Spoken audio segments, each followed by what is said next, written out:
everyone. Welcome to West Coast Wednesday. Here we are. Yay! Crochet hooks at the ready. Yes. Oh, hold on. Okay. How about yarn bowl? My hooking project are in here.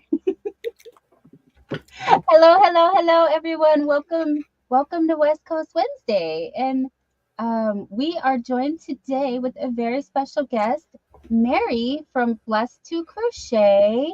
Oh my goodness. Hi everyone. Steve from Harnell Media and Adele and Mary Jones and Noe Makes Things with Yarn and Jerry. Thank you, Jerry. He's popping up everybody, Jamie and Little Lego and Susan and Ravina, Candy Elise, the struggle is real. Doris, hi Doris. Great to see you. And Madison Ray, hello. Joe Speakman. Oh, Joe S. She's now Joe S. And I'm Jerry, you're going so fast, but thank you, babe. Darcia White. I see Sadie Wadey over on Mary's side. Yeah. And we have Nisi from Freehandly Made. Hi, sweetie. Thank you. Thank you so much for renewing your membership, Nisi. And also Oodles and Caboodles of Crafts. And what else do we have? Oh, Stitching on a Hill with Diana. Thank you. Thank you guys for renewing your membership. I'm going to boop up a little quick thank you video. Or should I just do my normal day? Well, we're going to do both.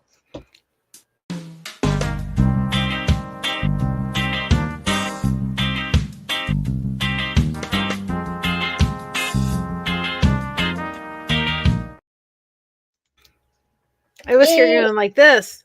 Yeah. Who doesn't want to dance with the fluffy-tailed squirrel? Of course. I recently did a new intro and an outro on my channel. I have a dear friend of mine. He's like an uncle to me, and he is blind and does amazing at the piano. Of course, he can't do that anymore. But he did songs, and so two of his songs, I'm so proud of being me, and I Got You Covered, I've put into my intro and outro, and I'm so excited because that is really cool that you got some original music. I'm his number one fan, Scott Thompson. And I was so excited because I had an album that he did back in 1968, and I thought I had lost it. I'd given it to him to actually put onto a CD, and he had a house fire and he lost everything, and I lost it. And guess what? I found it, and it's on my way. And we all know, those that know, but Alfonso is going to put it on a way that I can listen to it, and I'm so excited. That is amazing. I played that album to death. So cool. Yeah. Hi, Kathy Henderson and Lisa Nissen Vlogs and Maritza. Hola. And again, hello to Steve, my sponsor. Sorry, you guys, I'm a little behind. I don't know why I wasn't thinking of this earlier. I did not grab the link for Mary from Blessed to Crochet to put her at the top. We are, again, here working to get help Mary get her channel to the full monetization is the ultimate goal. Yes. Yeah. There's a special reason why. Eventually we'd like for the funds from the monetization to actually go to my husband, who needs a diabetic service dog that cost about $15,000 to $20,000. So that's one of the ultimate goals that we'd like to be able to do. Wow. So welcome everybody. Oh, that is I really want to help you get there. That is an awesome mission statement. Yeah. Well, we could go through an agency privately. However, the one that's private will make us get rid of our other dog, who's a short superstar on our channel, and we don't want to do that. So we have to go through privately so they can train both dogs, so they can live nicely together. Hi, Doris. Hi, Paula. Hi, everybody. Samantha. Hi, Moan. Hi, Mr. Yarn Doll. Am I getting everybody? Welcome, welcome, welcome. This is a real special treat. Hi, Sharon. And Susan and Regina.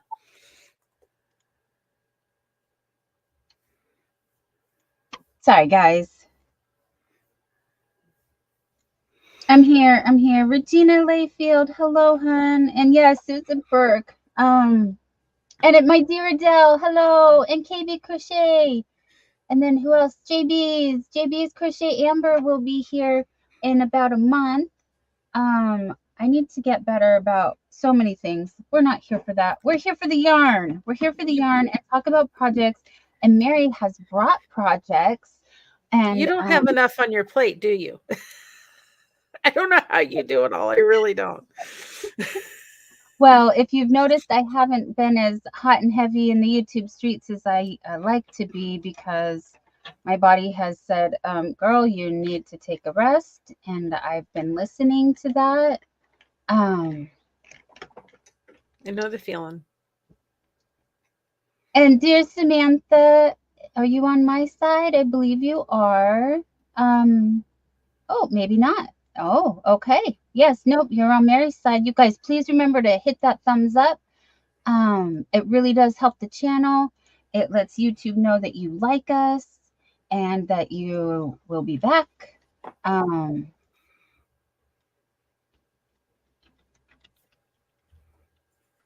if you are on my side, please go over to Mary's. I have pinned her link at the top of the chat. Hi, Mouse's Crochet. Hello, hello.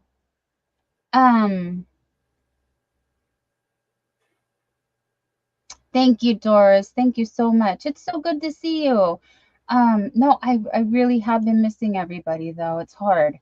But yeah, my schedule's a little bit upside down, but if you can ask Mr. Yarn Doll hiding in the basement.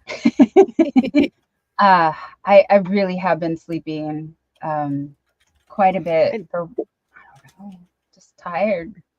I did that today. So we are as rested as we can be to be here. Yes. And I have been working on my Steve shawl. Actually, I am super excited to get done with. I don't want to get done, actually. Now I don't want to, I wanted to finish it, and now I'm on my last row. I'm going to go big for just a half a second. I'll show you guys. This is so pretty. Thank you. So this is my first ever time using beads, and I have 2 rows of beads, and now I'm ready to put the 3rd row of beads on here. So they look a little, okay, they look a lot different on camera, the beads. They are like a iridescent, and I can show you, oh no. And Jerry, I think this is another link that we need to put in the description box. For people to find if they want to. But I used,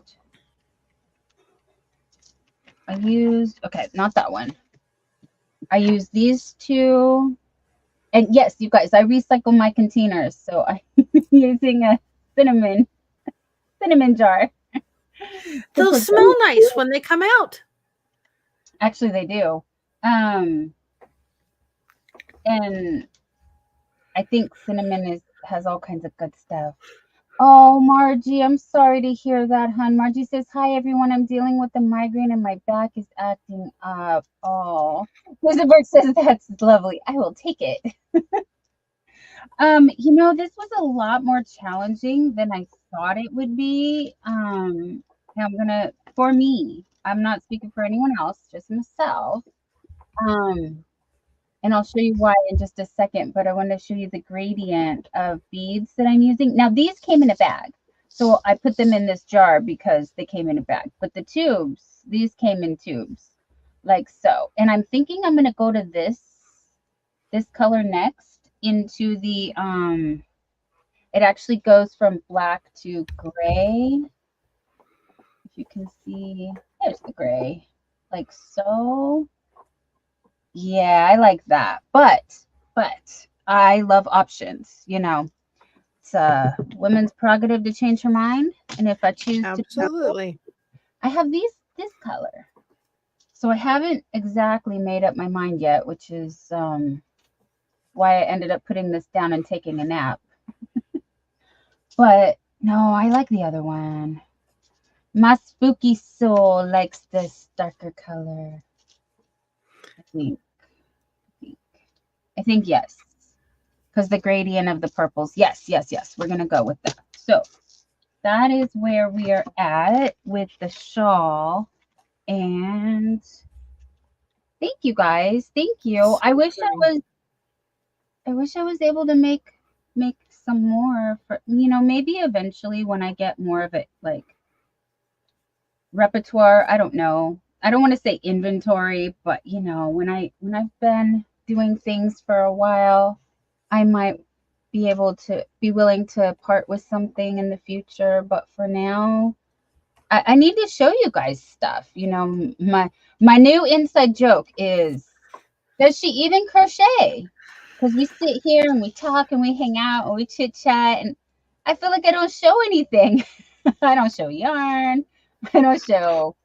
Um, I don't know. I don't. I don't show what I'm making. Like, does she even crochet?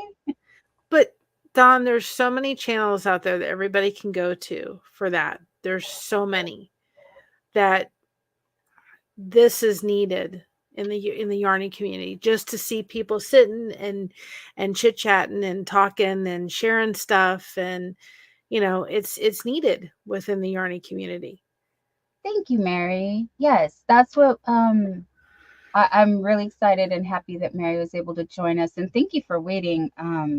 Yes, because I've been trying to book as many people as I can, and there's only so many Wednesdays a month. Um,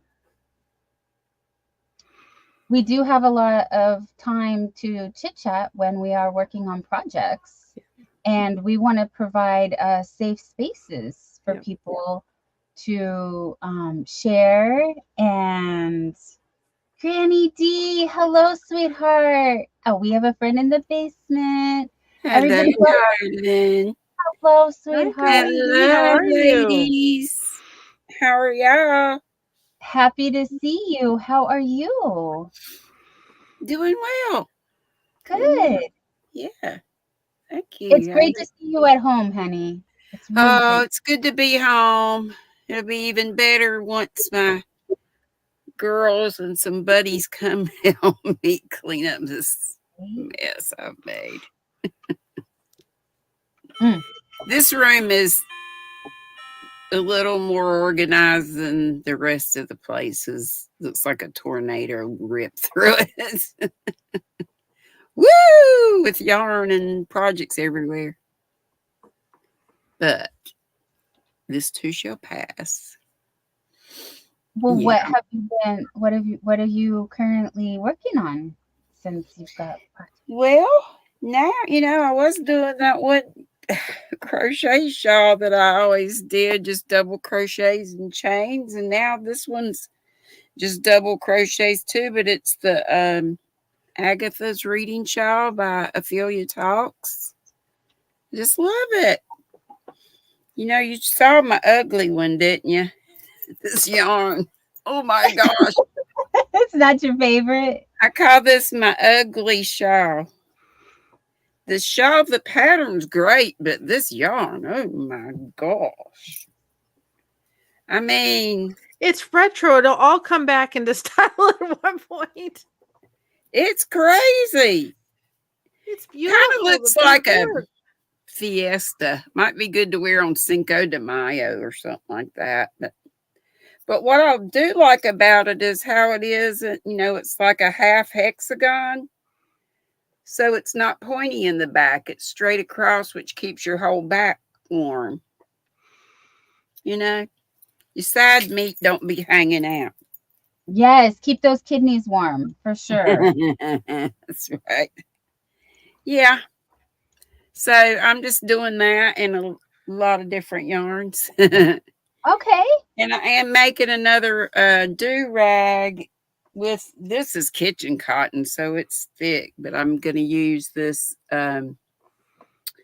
Premier, what's it called?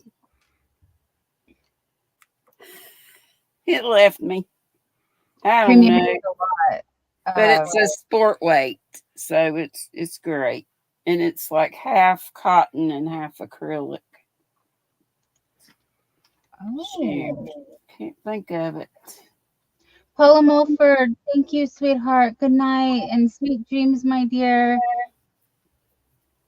Paula Mulford says, I'm going to get ready for bed. Love you all. Love you too, sweetie. I know you had a long Make it day. an early night. I've got to drive about 45 minutes to my pain clinic in the morning. And my brother goes to the eye doctor about his shingles.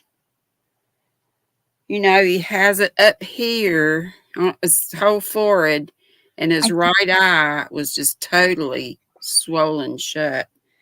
But today, now I took him to the doctor on Monday, but and they were supposed to get him an eye doctor, an appointment, an urgent or emergency appointment with the eye doctor. Well, from Monday to Thursday, I don't think that's too urgent on their part, but and that's not even his eye doctor. It's just somebody, Well, it's another eye doctor, but so my daughter Hannah, she's been in Michigan at some music concert camp out deal. I think it's called Electric Forest. But she got home in the wee hours yesterday morning, so she's going to take him. So she'll take him in the morning to Salisbury, and I'll be heading in the other direction to do my pain clinic thing. I get to pee in a cup for him. Hi, Auntie Beth. Auntie Beth said she had it on her face as well. Oh, no. What's that, shingles? Yes. Yeah, I mean, I've never had them. They say they're awful painful, and I just can't imagine them on your face. Yeah, Regina. Now, Ed's had it one time in his lips. He had the biggest, nicest lips because he was thin-lipped like me, too. And I was just kissing his lip. And somebody said, "You're crazy. They're contagious." But Mishi says it's not contagious. Some people say they are, some not. I haven't Googled it. Because it's something that you, well, so I think she's, if the blisters are oozing, which is our disclaimer, guys. Sorry, not medical advice. we're not medical professionals. Right. So yeah. Life experience, sharing our life experience. Thank you, yeah, I know that if you had shingles or if you had chickenpox as a child, because to get it as an adult is very dangerous. Yeah, I had never heard they're dangerous. I just had heard they're really painful. Well, as a chickenpox as an adult. Yeah. Oh, yeah. It can be life threatening. Yeah, Mom said I was one big pock. I was one big sore. So it doesn't guarantee that you will get shingles. It just means that it's possible. It's possible. Yeah, it's possible. So, so I guess if you didn't get chicken pox as a kid, you don't get shingles, right? Yes, exactly. That's what I was trying to say. I think maybe that's again why it's not as contagious, because it's something that lays dormant in your body, and it's not like actively seeking out. I don't know. Again, not medical advice. Not just. Thankfully, I had chickenpox. I'm just concerned because I did have chickenpox, because when I was growing up, that was the thing. They even called them pox parties, and they would take all the kids to. Yeah, because they wanted to go ahead and get them and be over, Yes. I've never heard pox parties, but neither did I. That's what they called them when I was like, well, we're talking 1980s. That's funny. Pox party. I remember having the measles as a kid and having to wear sunglasses in the house, like to watch TV. Oh, I've I never guess had measles. something about light in your eyes or something. Blind. What, Mary? I've never had measles. That's one thing. I'd had chickenpox, but I never had measles. Lisa's saying she can't get the shingles vaccine until she's in her 60s. I've heard that they were offering that here in my area, at least to people in their See, I haven't had, I don't guess Randy had a shot for it, my brother, and I haven't had it. Now that he's got it, I'm thinking I should get it, or should I get it? Hi, Being, Candace. And Mom Ashley was here. Sorry. Yes, Granny D. I guess I'd call CVS and ask them about it. Not, I need to get my pneumonia vaccine. Yeah, that's definitely a case by case, I think, basis. Right. Margie's gonna go get some rest. Okay, sweetheart, you rest well. Hello, Adventure Life Nova. Welcome in. And Janet G had shingles in your 20s, and it was horrible. Oh, sweetheart, I'm so sorry. Adventures with Beth is saying it is contagious. Yeah, Granny D was just saying to a certain degree it can be, depending on how Well, active. I've just heard from one person that it was, or several people that it was, and then Mishi said nope, not. So I don't know. And Mishi works in the medical industry, so that's yeah. I kind of figured she ought to know. Yes, she ought to know. If anybody's ever looking for this, I got it on Amazon. I use it. I use just a little dab, but if they're ever looking for glue, because I always just take my little ends and I just do a little dab of glue so they don't move. This stuff is awesome. Yeah. Oh, okay. Let me make it big. What is it? It's this. B7000. Oh, I've heard of E. Yes. 600. It's similar to that, but look at, you can see the tip is like really small, so it gets really in there. Mm-hmm. And it makes Does it have a little something that pokes down in there to keep it from getting dried in the end? Yeah, it has this little thing right there. Okay. And it's just like a little pin that sticks down in there. Yep. And I use it on these. I use it on my soap caddies that we sell. And these go in the shower and the washer, and the glue never comes away. And I've used I can't remember is it Eileen's fabric glue? Yes. I've used that and it seems to work okay. Because where did you get that glue? On Amazon. I don't care what I do. I don't care where I try to sew in the ends. They always come out. So I always have it, and I just put it there, and it just stays. And I don't worry about them popping out where they're. I usually go up one way, down, then it back doesn't up. matter. Still comes out. It still comes out. I knot my stuff, but I use this, and stays put. Huh? It stays put. It's not terribly hard. I don't use a lot, just a little bit, or like the little ends. They knot them.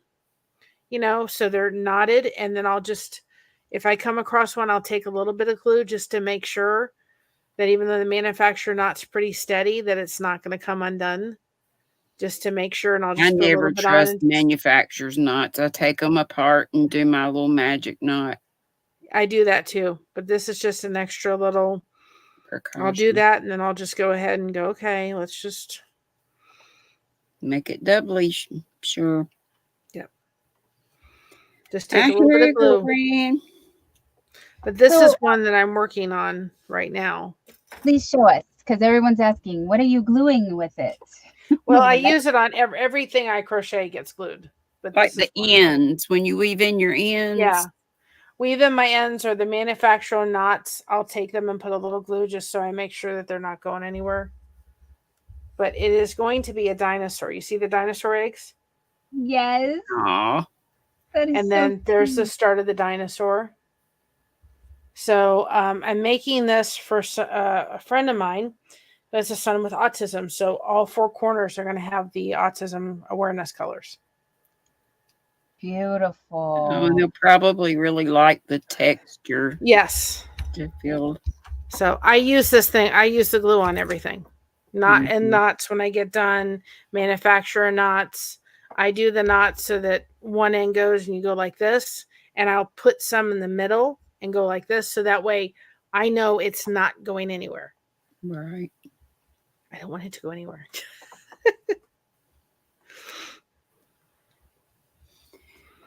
Sounds like a plan.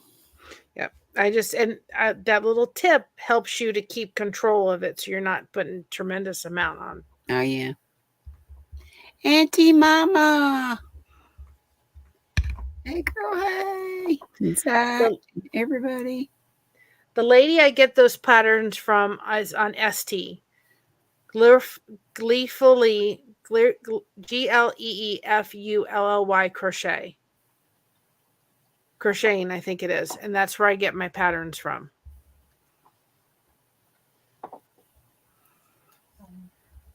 Sorry, Shirley, I was muted for a second because Jerry came up to ask me about the chat. Hi, Zach. Zach's Crafts and More. And I didn't want us talking over Mary while she was explaining. Are you loving having Jerry there? Of course I am. We're like an old married couple, you guys. It's wonderful. YT romance. Yeah, I was shocked. Do you know Denisha? Yes. My buddy Denisha? Yes. She got married this weekend. Who knew? Oh, well. She talked about meeting a fella months ago, and then I never heard anything else about it. Now all of a sudden she's married. I'm what? Yeah, that's wonderful. How sweet of I did. Yeah, it is. I'm tickled for her.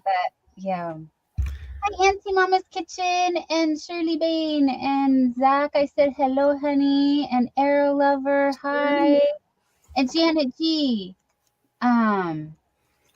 Did you see Janet G's question? Mary, ends in my knitting drive me crazy. Can you use it on wool and synthetics? Unfortunately, I sure you could. You can use it on any fabric. Unfortunately, I can't touch wool.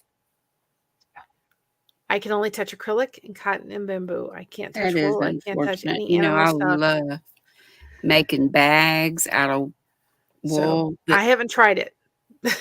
And then felting them. That's so much fun. Mary, I found that I think I've narrowed it down. If I use a superwash merino, I don't have a problem. It's the acrylic wool blends. So I've been using some of these Lion Brand, like this Lion Brand Scarfie and the Amazing. I like the yarns. They're nice to work with, but my eyes get really puffy and swollen, and I do get itchy. I get these Scarfie. I get little things on me all over the place, and they're itchy, and they're not fun. No, it's not. So it's not worth it to me. Yeah, it's like hives, and it does take some time for it to work its way out of my system. It seems like I need a few days for it to clear up. Yes, but Scarfie only has like what, 20% wool? I have it right here. Yes, you're correct. 22% wool, 78% acrylic, and I was very surprised. I can hold it and be fine, but it's working with it, and as soon as I cut it, that's when it causes the irritation. But I made this out of the Scarfie yarn for our friend over at Heart of Orion Jewelry, Cliff, and this is Deadpool Bunny, because he wanted Deadpool character, inspired Deadpool character. So I made Deadpool Bunny for him. And so the inside joke is, you guys, do you even know what Deadpool looks like? Because behind the scenes, I think, or was it on his live? Where were we? I don't remember now. Hi, Kelly Campbell. Welcome in. And hey, Steve. Shouts out to Harnell Media for sponsoring my website. Hopefully we'll talk about that in a little bit. But yes, thank you, Nightbot. Nightbot is dropping Misty's cottage right on time. home of the Sun Bunny, you guys. Missy's Cottage every Sunday, Sun Bunny Sunday. So I do have another one here made with the other Lion brand, the Lion brand Amazing that I showed you, and that is also, oh, that's 53% wool, Yeah, that's 47. got a lot of wool. I love that yarn. It's been discontinued for a long time, but I Yep, love finding that when I can get it for a decent price. What colorway was that? Do you remember? wildflowers. Ah, That's this one. She's made of the wildflowers. Yes. mm-hmm. And so I've been in bunny production, you guys. I've also made two. Whoopsie. I haven't even made the first one yet, but want to. But we can see your somebody right there. You've got a Yeah, it's my somebody. son Buddy. I forgot what we named him. It's my squirrel. Rusty is my son Bunny. Oh, those are cute. Thank you. What And This yarn was is that? this was this one, which is also discontinued. The Red Heart Soft, Oh, yeah. I remember seeing this that. one. And then this one is the I Love This Yarn from Yarn Bee. Oh, yeah. this was my Sun Bunny. I've mailed it off. This was my first one. Gotta blow you up. Can you blow the picture up? Oh, it's Zoom in. beautiful. I love the color. I even gave him a bow tie. Oh, that's cute. Oh, I love it. I sent that to Mrs. C, and I said, "Yeah, give him a bow tie." Cute, So cute. cute. Yeah.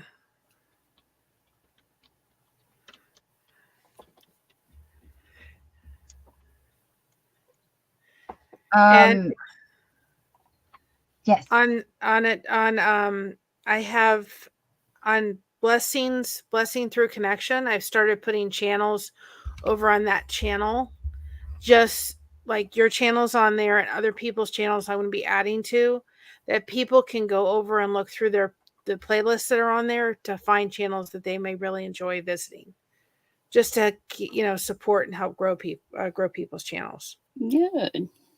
Is that linked in your channel, Blessed to Crochet? I'm just popping it right now. Oh, okay, awesome. But it's blessing through connection. I'm going so I can grab that link and put it on my side. Yeah. So I've got yours, and I'm just adding people's into the playlist so that they can go and we can have tons of playlists over there for people to go, oh, I want to check this channel out and that channel. It doesn't cost anything to be a subscriber. No, it doesn't. It's I'm just trying to give back. Exactly. Yes, Yeah. I love that. Oh, yeah. All right, there we go. We are friends over there now. Thank you for sharing, and I am going I think you'll see, Dawn, I put a playlist of it's just like one or two videos that go in there so that people can go, oh, this is a channel I may want to check out. Oh, I want to check out this channel. Because my description on my videos are getting longer and longer because I want to shout out to everybody, but I don't want to mix them in with my stuff, our stuff, and get people confused. So I want to make sure that I can send them someplace and say, hey, these are channels that we're supporting and that are great. But it's going to take a while to build the playlist over there, but we'll do it. Understandable. And that's really a great idea to have one dedicated channel to that. We're just a hodgepodge of everything around here. Hi, Maisie. Hi, Chris's Kaleidoscope. Thank you, guys. And Deborah Richardson. Oh, that's awesome. And Kelly. Hi, Maisie. Hello. Looks like we're getting a Mishi raid. Thank you, Raiders. Thank you, Mishi, for sending our friends over after the members only. If you guys have not seen, Mishi does a members only live over at Mishi's Crochet Nook. I'm always missing stuff. I know, hon. I know. That's why I try to stay on top of the calendar that it is provided on my website. Yeah, I try to set alarms for things. Right. put down Yes. what the alarm's for, or I will forget it. Right. Alarms will be going off, and I'll be going, where am I supposed to be? Last night, Jerry and I were having dinner, and we're hearing this beeping sound, and we're both looking at each other like the beeping is coming from inside the house, but we don't know what it is. And we're like, what is that? It was the refrigerator. It wasn't closed all the way. And, Oh, must have a and smart refrigerator. yes, Jerry has a smart refrigerator because he needs help. He needs help. We all need help remembering. My daughter, our youngest, Hannah, Yeah. Huh? she was telling me all the features that they have. It's amazing. Last night about 5 o'clock, my daughter called me, and she's working one job, and then she was going to her next job for 2 days. She called me and she was going, Mom, I'm just so overwhelmed.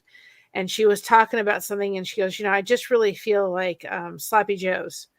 And it was like 5 o'clock. I'm like, yeah, I can do that in time. So I got turkey out of the freezer and put together that and threw it in the crock pot. And she worked till 10. She works, her second job is with dogs. So she gets to go have fun with dogs all day long. She loves it in the evening. And so we got in the car about 8:30 with her dog, which is Mocha on my channel. It's our grand dog that's on our channel. And we dropped off and surprised her at work. And she goes, I can't believe you're here. And I'm like, yeah, I've got dinner for you in the car. Oh, yeah. I Aww. brought her Sloppy Joe mix, and I brought her chicken. And I said, this way you don't have to worry about meals. She goes, oh my gosh, Mom, thank you so much. I'm like, you may be married and grown, but you're still my kid. Hey, everybody can use that kind of Yeah. loving. Yeah. She is. She's pretty amazing. She has a passion for dogs. She loves dogs. That's great. I have to say, God blessed me with 2 wonderful daughters and 2 wonderful granddaughters. I just don't get to see the eldest enough, and my grandbabies, they're in Florida and I'm in North Carolina. So it's about twice a year, but we do FaceTime some. Well, I just told my daughter, just said to her now husband, my mom won't be far. So that was just going to be it. Mm-hmm. But she's my only one.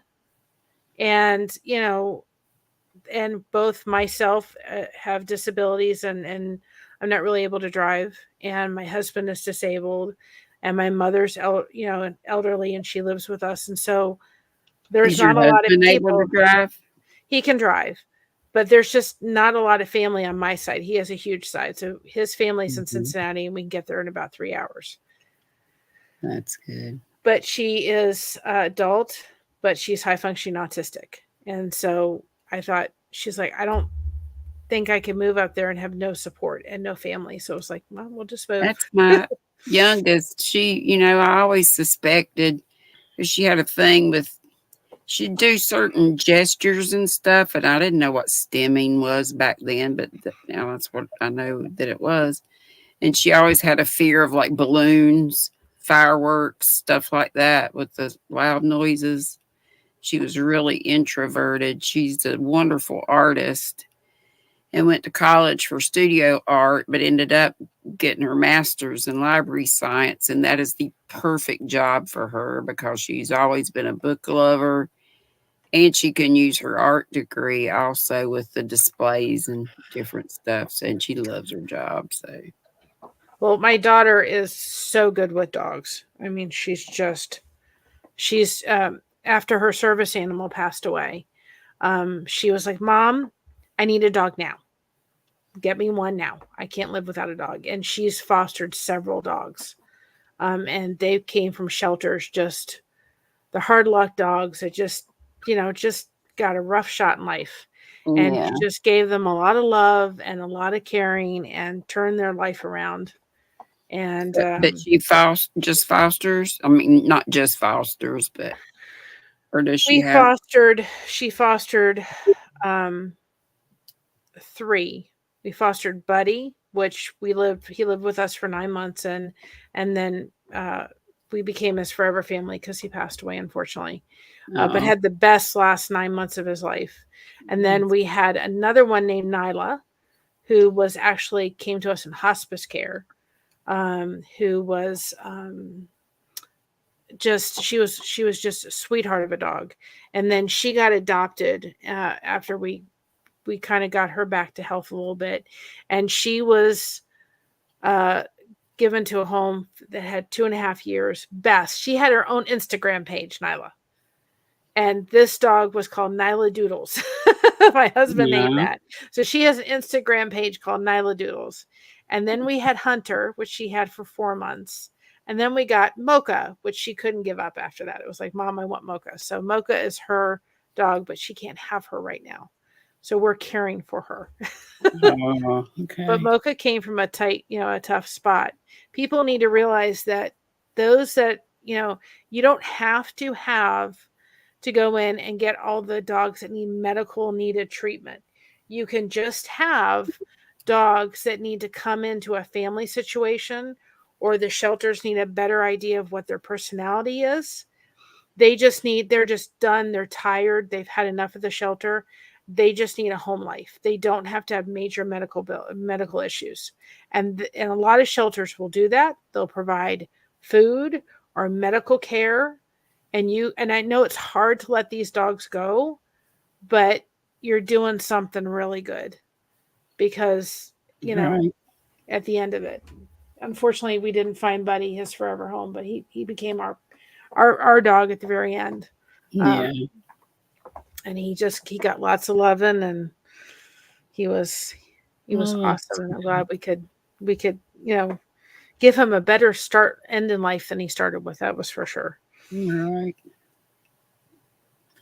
That means a lot. Yep. Well, and I Well, feel that go animals ahead. choose you. We don't choose them. So they come into our life for a reason. Um, I'd love to have a. I've always been a dog person. I mean, I like kitties too, but I've always been more of a dog person. I love chihuahuas, little dogs. But because I'm handicapped with, being able to walk and stuff, and when I was married, we had a large fenced in our whole backyard was fenced in, and that was just, perfect. So the dogs stayed inside while we were home, but when we got home from work and stuff, they came in. But of course, they went out when they had to go. But that was just perfect. But I don't have that here, so Well, I'd love to get a kitty, but I hate litter boxes. But Buddy was about ready to be put down. And Christina just needed it. She's like, I can't live without a dog. And we went to the shelter, and it was just like, it wasn't, when you go into a shelter environment, it's often not like this quick connect because these dogs are so overwhelmed. But we took him, and my then, problem is I want to take them all home because I feel so yeah, sorry I for them. know. And we gave him the 9 months. The problem was is that he needed a very specific home because we had to even practice hugging. We couldn't hug. We had to hug and let him know that nobody was going to hurt him. So right. even just hugging made him upset. We couldn't roughhouse. Like, there was a family that wanted him, but they had several boys, and I said, that's fine, but when they're going to roughhouse, he needs to go in this crate. Not that he's going to hurt anybody, but it's just too stressful Scary for him. for him, Yes. probably. So we had to practice hugging where we could hug each other and he wasn't going to start barking and thinking that somebody was going to hit each other. So, these dogs just need a little bit more TLC. We had Hunter for 4 months. We had Nyla for 2 months. She couldn't even go down the stairs when we first got her. You could see all her ribs. It was just Oh my unbelievable. gosh. She I'd had love 2 to years. have my youngest granddaughter has a, what do they call them, ragdoll kitties that they're just limp. You pick them up, they just flop. I love that kitty. I want one of those. I have to get over my litter box thing. But I always thought that you required you to have a dog that had medical issues.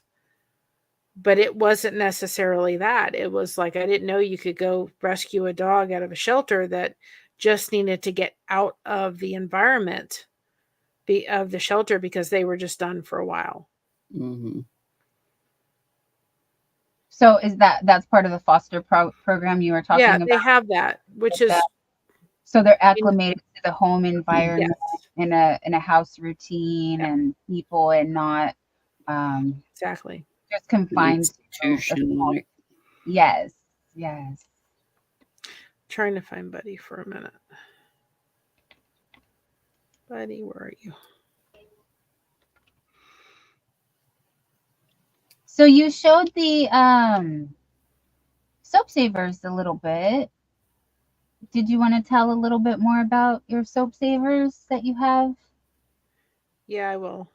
Oh, she's counting, guys. Sorry, my fault. No, I'm not counting. I'm trying to find where's Buddy. I'm trying to find Buddy. Oh, even better. Yes. Sorry. I'm trying to find Buddy. So Rebecca Gomes has a Chihuahua, a 12-year-old Chihuahua baby. Oh, ours are 12. Well, Jerry's that I've now inherited are 12 years old also. And they both are. Both yes, your dogs? yes. They're a few months apart. I didn't realize they were that old. Yes. This was Buddy. Oh, they still get around well, Tom? Yes. This was Buddy. That was probably after Lab? No, he was a hound pit. Oh. That was Buddy. He looks like a lab, though. He does. He does. I had a couple of labs. This was Nyla when we first got her. That was Nyla. You could see how skinny she was. Oh, that was Nyla. She's so sweet. She was able to get some meat on her. But this was my daughter with Nyla right before she went to her forever home. Oh.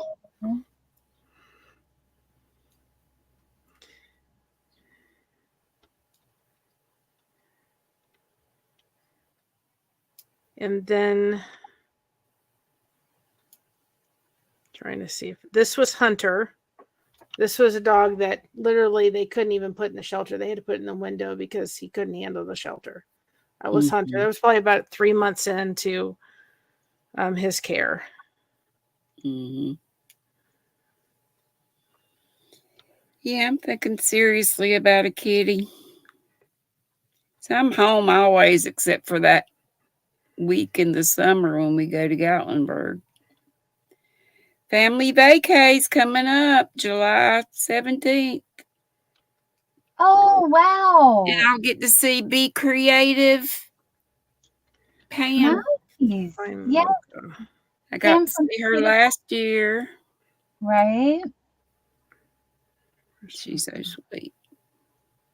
I hope you get to spend more time together this we year. will. Last time we just kind of met up at the spinnery and it was just so hot. I think everybody was just kind of done in. Yeah. But we'll make sure we do a lunch or something. Or they can just come back to our place and hang out for a while. Or there's a really cute little Irish pub in the village that's right there, like not even a block from where we stay. That would be cool to go hang out. I can't have alcoholic beverages, but I can. And that's Mocha. Have a Pepsi. Oh, that's the current one. That's that face. That's a big baby too. Yes. Yes. So that's Mocha. But these are, I don't have the pattern. I'm not selling the pattern, but we do sell these. These are the soap savers. They make great gifts. And I found a place that does Amish farm soap. And so sometimes I'll order that and just offer it just as like $2 a bar. It's what it costs me, but it's great soap. They're nice big bars of soap. but it's made out of cotton, and you just put the soap in, and then once you get done, you throw it in the wash and you start all over again. Mm-hmm. And I'm doing a big one for some people that are going on a cruise. We can do them for people that are having baby showers. Put your gender reveal into a soap saver, or a wedding favor. Do your wedding colors, or a bridal party. Yeah. Birth, gifts. Great gifts to this and a bar of soap, and you got a gift. I remember when I was working at jewelry, somebody said, have yourself like a gift closet where you have little gifts that if somebody comes to your house and they're bringing a covered dish, or they're bringing something, or they're stopping by, or you have a birthday that weekend and you need something, you go to your gift closet and pull out a gift and have something at the ready. What a great idea. I like to have washcloths or dishcloths or dish towels or hand towels, or like hostess gifts or anything like you're talking about. This is another one I'm working on. I don't know if I can show it all, but this is another one. Oh, that's beautiful. This is a commission temperature blanket that I'm nice. So wow. I do crochet. I just don't do it on camera. So that's what is that, woven? No, it's the moss stitch, I think. Oh, okay. Yeah. I have little tips that I found when doing a temperature blanket. This color here is one of this is for a wedding. I did one for my daughter and my son-in-law that do their first year of marriage. And I did a temperature blanket. And this color is the groom's birth date. And when it's her birth date, I'll put that in. But the mother is doing this for her daughter. This is their first year of marriage. Wow, nice. All done. That's a neat idea. Yes. So with the moss stitch, I think it's the moss stitch. Alternating the colors to get the... No, it's the temperatures, whatever the temperature is. Okay. I'm used to seeing people do just one solid row for that. Yeah, it's one solid row for each one. And like, let me see if I can do, like this is the colors that I'm using for it. Okay, that's beautiful. The color palette. The color palette plus the birthdays. Oh, now see, when I do the way, and I did a little thing on my channel to talk about my little tips I found, is I just get like the blank calendar sheets, like here. Yeah.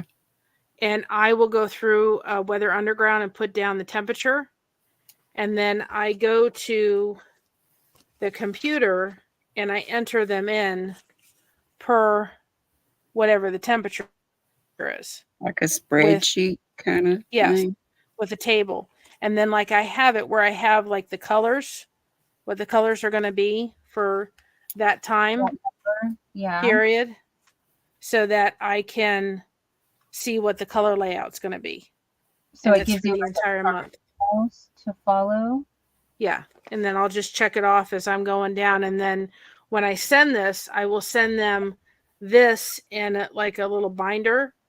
That's kind of their key to see every day of what the temperature was going to be like. Mm-hmm. That is so smart. It's the easiest way to do. I just print out 12, whatever your temperature is from one, and I print out enough of these blank ones, and I just put the temperature on it, and then I move it to this.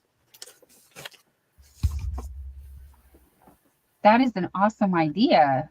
Mm-hmm. Yep. And I'm going to figure out how to do this too. This is another ambition of mine. How many projects do we all have, right?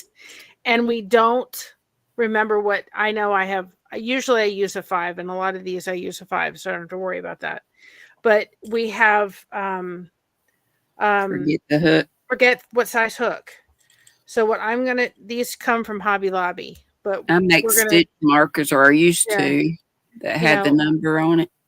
I'm planning to do this eventually, is have our own, but and I'd like to be able to take these, which I just got off of Amazon, and actually get the wood size on there, and be able to put like paint pour them and put the size on them and be able to offer these. Yeah. But then you take these and you put it on your stitch marker, and you don't forget what size hook you're using. Right. Yes. Then you don't have to have so and many. Then you just take this and you go like this, and you go, okay, what was it when I went back to it? Right. So it can go on any stitch marker. You don't need to find that specific stitch marker. And so, these were just little tick tags on Amazon, but I want to actually get ones that are wood and be able to, I know how to paint pour and just lay them out and paint pour, and then use my Cricut and put all the numbers for everybody. So they look pretty, because these don't look very pretty. And then I can at least offer that. And then you guys, they could put them on their stitch markers with the size hook. And then all those projects that you go, what size hook was I using? It's also a good idea to put like the name of the pattern too, because sometimes if you don't have the pattern with it. Yeah. So this is unless you do like I do and do the same thing all the time. Yeah, but I think I'm in like almost to the end of January, and this is due by Christmas. Okay, so I saw Shirley Bean ask the same question. One row is that day, because it has it, but you have it. It looks like it's a little bit checkerboard. It is. What it ends up doing for this pattern, and if you go to my temperature blanket, I have the pattern that I got it from. What it ends up doing is, to me, almost kind of looks like, up and down kind of a little bit. So see, the white one is always the first of the month, the month break. And then you're going like here, and then back here, back and forth. Okay. All the way through. So it's kind of like, this is the beginning of the month. This is hard to do when you're trying to figure out the camera, right? This is the beginning of the month. Then you're going this way up. Then you're going to this next one. And you're going kind of back, almost kind of the way that you think of the way a temperature goes up and down. All right. Okay. That makes a lot more sense. If you go on my channel, you'll see temperature tips that I made, and I put the pattern in there. So here's this one. Then I'm going to go up to the blue one here. Then you're going to go up to here, and then back and forth all the way up. Oh, okay. I see. And what it does is, you have to realize you're doing 375 of these rows. I mean, this is it's a longer blanket anyway, but it doesn't make it so long. And I don't know what I do with single crochets, but usually my blankets, if I don't have something like this to check and make sure at the end I have 2 stitches, I seem to add stitches onto my single crochets. I don't know what I do. So I'm always in check with this, because you have this row, or that you have to have those 2 ending stitches. So it's always a check mark. And then what I do with the fringes is I just knot them, put a little glue on them, cut them as best I can, and then there's fringes up and down. I don't even sew on all these ends. So it gives it a cool fringe border with all the different colors. Yeah, I couldn't imagine having to sew all those ends in. No, I'm not. I take, these 2 of them and knot them together and just keep moving down. And that's all I'll do.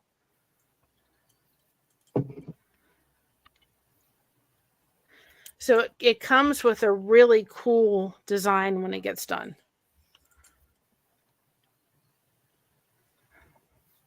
So I like moss stitch, especially with like self-striping yarns. It really comes out looking pretty cool. I had a like this. This is it's been very intimidating seeing temperature blankets, so I haven't attempted, but I love your method. What do you got, Granny D? This is Yarn Bee Soft and Sleek, and it's a mess because I just had it tossed around. But the self-striping yarns come out so cool with moss stitch, I think. Isn't that a Oh, cool look? that is. And it looks the same on both sides. That's really pretty. Yeah, I just like it with, and I love this yarn too. It's real squishy. And what are you making with that? Squishy, squishy. I was just messing around with it, see what it looks like. It'll probably be a rectangular wrap. Something easy. Yeah, Kelly says I started taking pictures of the WIP with the hook and add notes for the description of the picture. That is very helpful. That's a great idea. You're just going to have to believe me, but I do have around here somewhere a binder that I will put the label inside and a clipping of the yarn, and if not a picture, just a written note of what it is, so I could That's a have great idea too. Yeah. Yeah, because we make these things and then we give them away, and that's why my joke is, does she even crochet? Because I give mostly everything that And a I've lot of ever. times we forget to take pictures before we give them away. So I don't know. What did I did a lot of stuff, but what did I do? I don't know. Yeah, you get stuff done, girl. Thank you. You're Well, a machine. I just start a bunch of stuff. But I have been a little bit better. I got better, because I only took a few projects with me to the nursing home while I was there. So I yes, actually got a shawl finished within, I think it was like 3 weeks, because I wanted to give it to a lady there. one of the helpers. Residents. She Yeah. lived there. Oh, one of the residents. Okay, I thought you made one. And I know her daughter married. Her daughter is my cousin-in-law, but I call her outlaw. She married my cousin, so I said we were outlaws. But yeah, I got close to Miss Wanda's mom, and that's who I gave the shawl to. And she's like 85 or 6, and she looks great, but her memory's totally gone. So they would ask, I said I needed a T-shirt that says, "I'm making a shawl, damn it." Because, every 2 minutes they'd say, "What you making, honey?" "A shawl." Oh, yeah. "What you making, honey?" "A shawl." And I'd have like 3 of them there, and they were all doing. Oh, okay. So, yeah. But, then when I told her it was for the one lady, I told her I was making, I said, "Well, you've just enjoyed watching me do it, and you seem to like it. It's going to be yours." She remembered that. This was my daughter's temperature blanket that got done. That's pretty.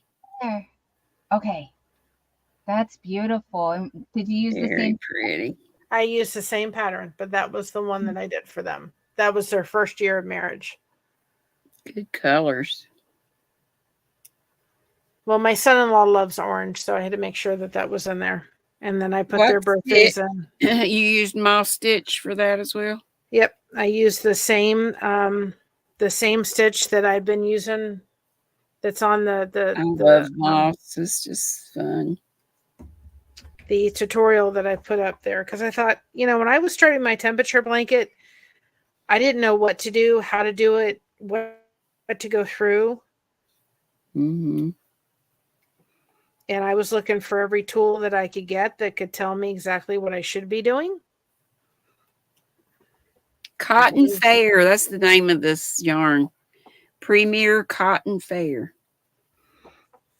Just popped in my head. I knew it would.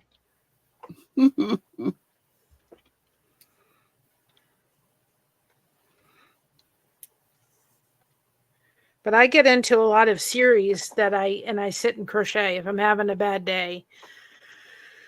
That's one of the things that I think that YouTube has helped, because I know, Dawn, you struggle with it. It's something that I struggle with just having our days. And so at least we can be connected, and connect with other people and when you're not having such a good day, at least you don't feel like you're so isolated. Exactly. I put Yeah. on my friends. My friends are always there whenever I'm in. Yeah. Whenever There for you guys, there you are. I always know there's where to several find you. groups that like carry the Yarny Elephant Yes, that has Zooms. I don't often go, but I was thinking I should. it And is that's nice to pop in and say hi every, Hmm. when you can. But we also can find Carrie the Yarny Elephant every day of the week. She goes live Hmm. for an hour, which is nice because I just open up my phone or pull up on the computer, and whoever YouTube recommends is who I go to at that time. Hmm.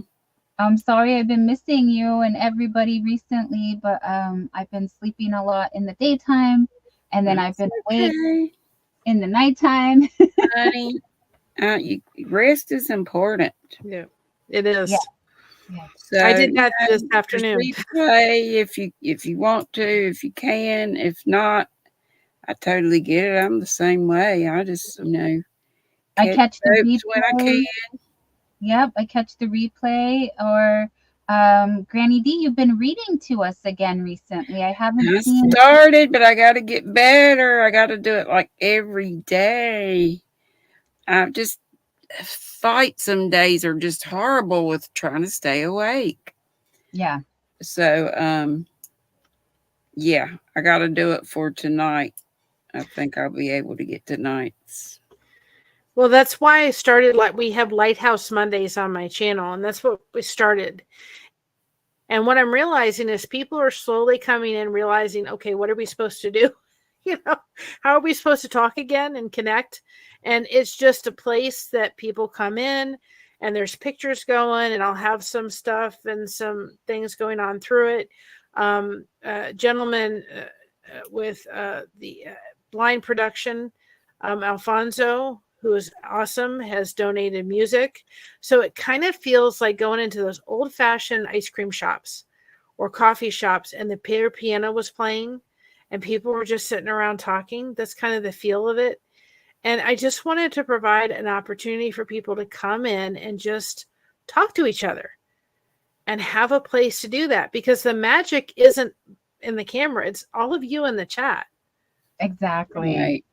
That's where it comes from. And people say, well, where's the crochet? And I'm like, I know I'm blessed to crochet, but I didn't want to teach anybody how to do that. You all are blessed to do something. It doesn't have to be crochet. Everybody's blessed to do a lot of things. And I so Mary just and I love do. the name. Yes, yes, and I love it too. And it does give a good overview of your channel. However, Mary and I believe Granny D as well, we do provide a place, a safe space for everyone just to connect and Absolutely. companionship. And Granny D goes live Monday, Wednesday, Friday, Saturday, and Sunday, and she Yeah, gives and I think fiber. I used to think, God, that's a lot. And then when we started having a lot more people, I thought, wow, I'm really being a hog. But then somebody said, well, we really look forward to that time because we know you're pretty consistent Yeah. with coming out. That we know we can get there. And now that I'm having people come up on the panel more, I just didn't feel comfortable with that for a while. But that's why I'm saying all of us, we provide a safe Yeah. space to connect. We are introducing channels. We do have a schedule, so you know when and where to find us. I found Mhm. that important too, even though some days it's harder than others. But just to have that date and It time where always makes me, even if I'm not feeling well, if I get on with my folks, I feel so much better yes, yes, after, during, and after. right. Well, Well, I got to move these old bones around before I get too stiff, but I've enjoyed hanging out. I'll be down in the chat. Thank you, my dear sweet Love Granny. you Granny bunch D, it was as a pleasure always. to meet you. You too, darling. It's always great, Granny D. We'll Be see sweet. you. Don't be ugly. Thank you. I got to find the button. Here it is. Yes. We know. Where's the button? Oh, Where's the magic button? I love. I uploaded something last night. And it was just, and we'll start adding that into one of our playlists. Is just adding some oceans, and I just added an ocean and ocean sounds. And just let it run for about 10 hours, and we'll be doing rain and other ones that we can put in there, so that if anybody needs, I know for myself, I don't know about anybody else, but I can't go to sleep without somebody talking or something in the background. And so we wanted to add some of that to the playlist for people that kind of need a place to go and hear that rain, or maybe it's a city street, maybe they're out in the country and they love listening to all the noise on the city street and all that kind of stuff. I do. I have a fan running at least, but I do fall asleep to a YouTube video pretty often. If not that, yeah, a live stream, for sure. And that's really nice because I do know of people who they like the rain sounds, for example, and that's what they will put on. Yeah. So it's just, especially for me, I'm going to overshare a little bit, but I do have anxiety, and so it's really helpful to know that I'm not alone, right? Someone somewhere in the world is awake, and I can find a friend to hang out with, and that's really helped. That's really helped me not feeling alone and having that companionship. Absolutely. But I just decided, and I've looked at like nature sounds, and there's several. I don't like to fall asleep to thunderstorms, but there are people that like to do that. And you look sleeping like ones to help you sleep, and there's like vicious snowstorms. I'm like, that's not comforting to me, but it may be comforting to somebody else. And so I just did it last night. I ran a 10-hour one. I made it so there was no comments because I'm sleeping while that's happening, so I can't regulate the comments. But it's just a place that we'll start building, so that if people just need that time to maybe they just need a half an hour to just close their eyes and listen to something peaceful, then they can have that and an opportunity to have that. Because I deal with anxiety too. It's part of fibromyalgia life. It's wonderful. Nobody ever said that. But the water sounds, I kind of have a problem with sometimes because I truly have like a 1-hour bladder. So I will be like, yeah, that's making me have to run to nature call. I'll be right back. Well, I'm going to put like birds and other things on it too. And there's a place I found that you could get like free royalty stuff, and that's what we just have to do. But if I do it in a live format, I can do it that way right now versus I don't have the capability. I have a computer that's old. It's about as old as I am. Not quite, but my husband found it in like one of those like sporting stores that was closing down, and they were selling their like computer, and we didn't realize that they took the hard drive out of it. So a friend put in like a laptop hard drive into it, and it's worked up until this about 12 years later, but it's working. But when I'm ready to finally do it, my son-in-law is very good with all that stuff, and I will give him the funds and he can build me a computer. But we're not there yet. So right now it works, and I'm thankful. When I started my channel, I started on a laptop.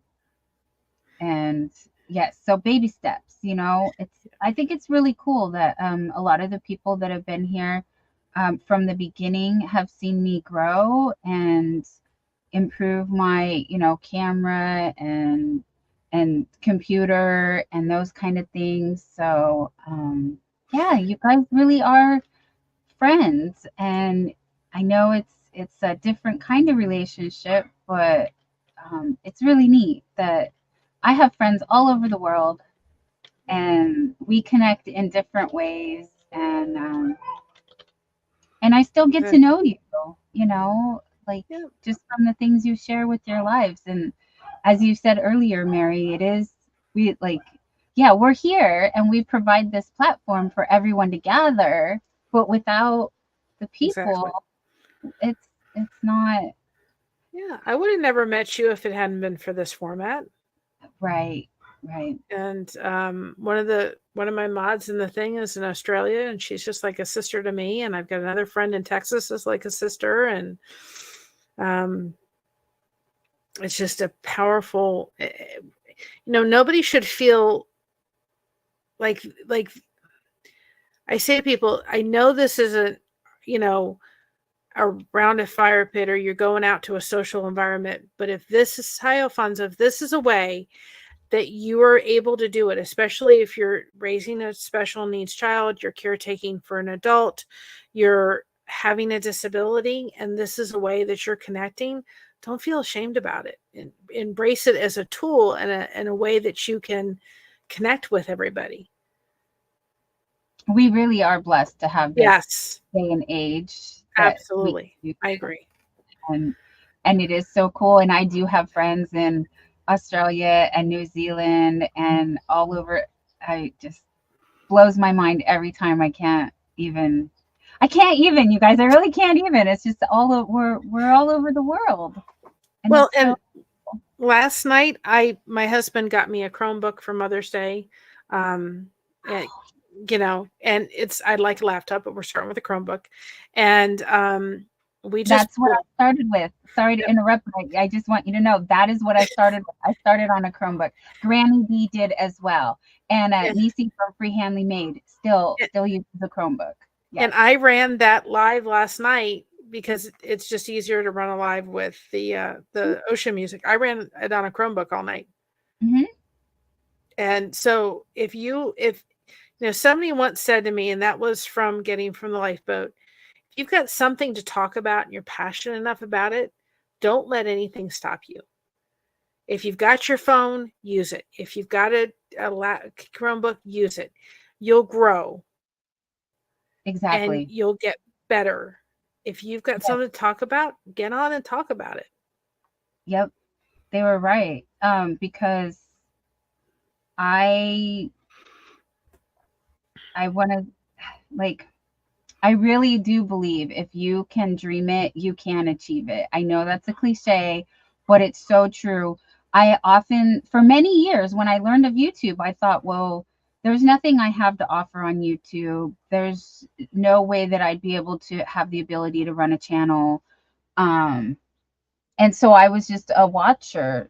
So either you're consuming content or you're creating content. And either one is awesome because you can be a supporter or you can provide a platform. So both are equally valuable. However, I did have that dream of, maybe someday I might find something that I could do that would seem valuable enough or important enough to, and I didn't know that simply having companionship, providing companionship, that was Absolutely. it. So I was up late at night, I was up all night, and so were a few other people, and that's what we did. We hung out. But here in this space, because we are worldwide, just because it's night, the middle of the night, or 2 a.m. or 4 a.m. where I am, it's afternoon somewhere else. So you're going to get those people in their daytime hours. So there's no wrong time, you guys. And I just want to end with saying, and no one is ever late. You are exactly where you're meant to be. Absolutely. So don't ever feel that you're late, that No. you needed to be wherever you were before you came here. And thank you for the time that you do spend with us. Well, I know for myself, raising a daughter with autism, and then I had a dad that had dementia. This whole YouTube thing wasn't like it is now. And it was probably the loneliest time in my life because a lot of people didn't understand, and I didn't have a lot of friends, and I didn't go out, and I was too tired to go out. And I sit there thinking, I just wish I had had something like this to be able to connect with people and not feel like I was sitting there by myself, just in a really difficult place. And that was also, in 2013, I was diagnosed with fibromyalgia. So that has a whole slew of things to it. And I'll never live without connection again. I mean, I have my family and they're wonderful, but when you're going through something difficult, they're in the mix of it. You sometimes need somebody with clear glasses on to say, hey, or someone that says, yeah, I have a similar experience, and exactly. that's a shared experience. It gives that validation of, not only are you not alone, but you're a human having an experience. Through experience we gain wisdom. Oh, So absolutely. that provides more of a purpose, and it really is a grounding. It really is grounding, and just having that reassurance, because Mary and I do have that similarity. I also have a daughter on the spectrum, and for the early years of her life, it was really isolating. And back then we had MySpace. So if I could, I would do MySpace, but again, it was just through the keyboard, you guys. So and I still felt that I wasn't, like, I did have some comfort in knowing that there was someone behind the keyboard, and I was being heard, because being seen and being heard, it is how you're getting that support that you need. um Nobody needs to suffer in silence. Not one person. exactly. It's because to me, what I'll ask a lot of people is I will sit there and say, you know what? A lot of mothers that I may have meet that have a special needs child, especially autism. And one of the first questions I'll say to them is, oh, how is their sleep pattern? Now that's an odd question to ask. And they'll look at me going, how did you know? And I'm like, because I've been there. I've done that. And I've not yet met a mother that says, oh, my child's sleep pattern is wonderful. 9 times out of 10, it's not the greatest. And it's difficult on the parents. But for them to realize that they are not alone is huge.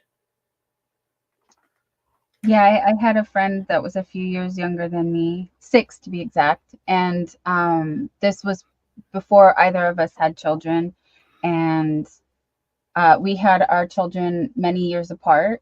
But the point is that I think it was meant to be, because I was the only one who at the time went through what I was going through with the non-sleeping baby. She did not sleep unless we were holding her. So that meant neither of us got sleep, right? Right. Absolutely. Because, or if we drove, all the tricks, drive them around the neighborhood. Yeah, she napped while we were driving, but we didn't sleep. No. And then she was going through that experience of not being able to put the child, like, wouldn't sleep. And that's being sleep deprived, and then needing so much patience to Absolutely. care for this other being that is helpless, and then not having anyone understand. Oh, it, because, well, we romanticize having babies and family life like that, and so if you haven't experienced the non-sleeping baby, I'm just going to keep it for us. then I've experienced it. then you don't know how difficult it is. Really challenging. The minute we put her down, it was like, hi, I'm awake. Are you awake yet? I'm like, you've got to be kidding. Yes. No, exactly. Yeah. And then we had an interesting experience on her first birthday. We had not given her any sugar. No, like, we watered down her juices, because she was so hyperactive, like, going constantly. And then, sugar is supposed to be, well, there's a thing called a sugar rush and then a sugar crash. And we learned that on her first birthday when she experienced cake.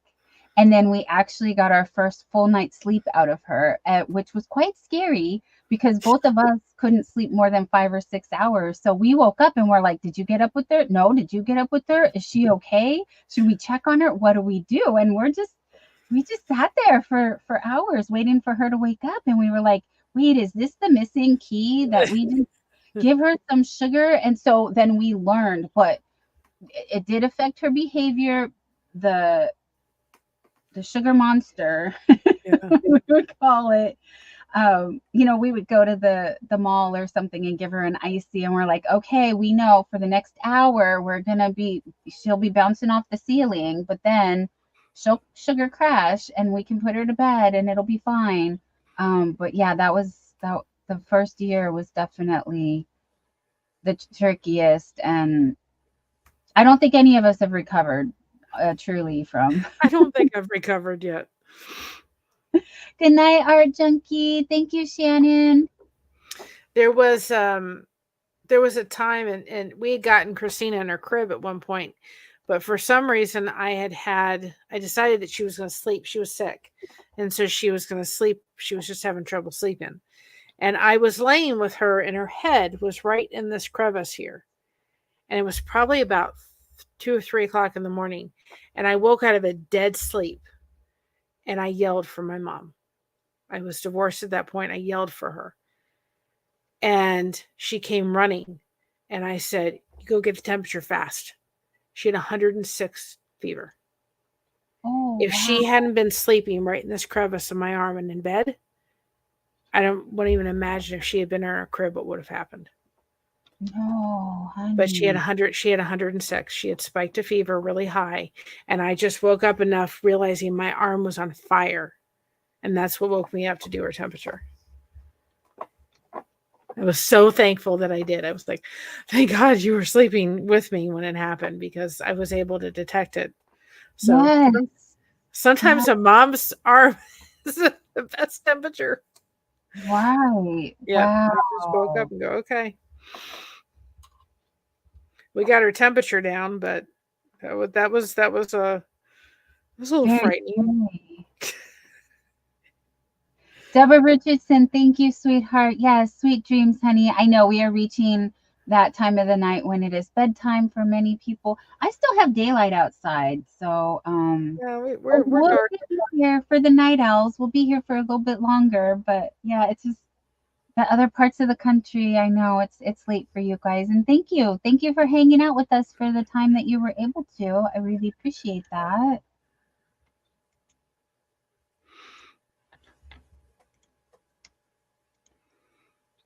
Yeah, Doris. Appreciate everybody that's staying with us, because it's about 11:30 here in Ohio.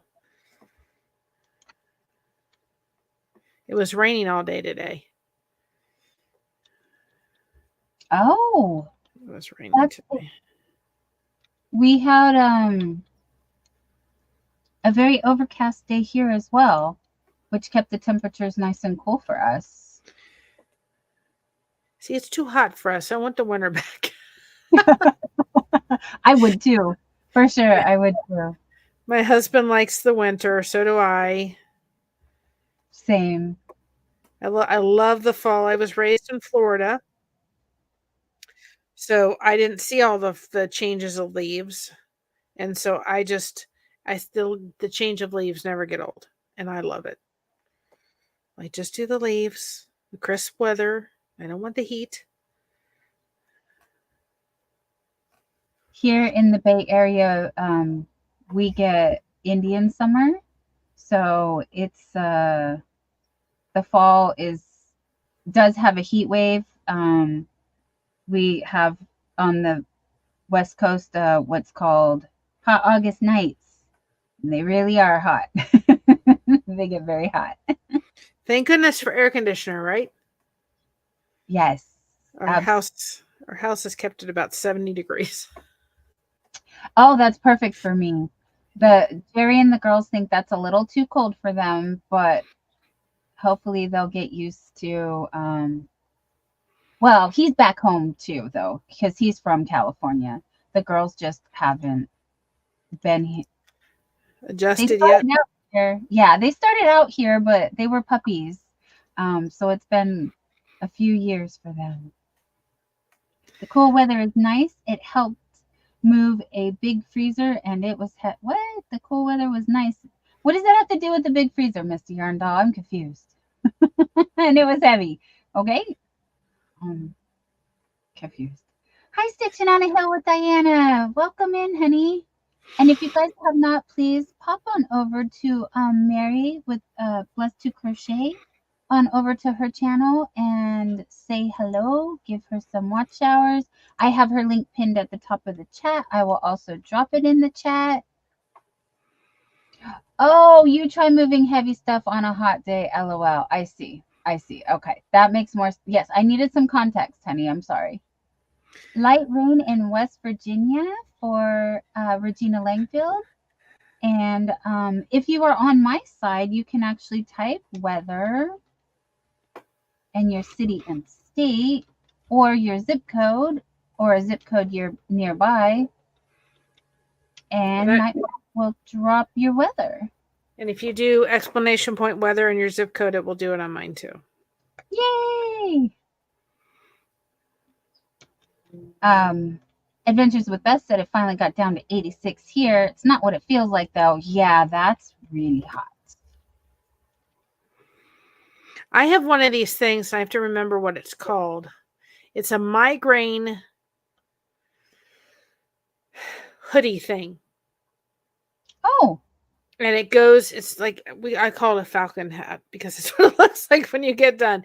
But it's this thing that covers over your eyes and literally like a compression thing that goes over your head.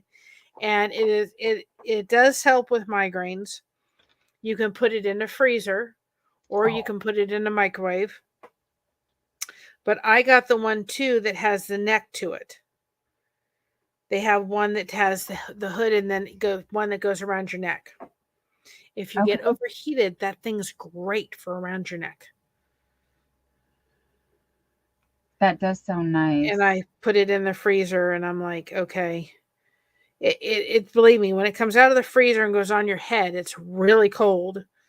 But if you just get yourself through the first little bit of it, it does help if you're struggling with a migraine.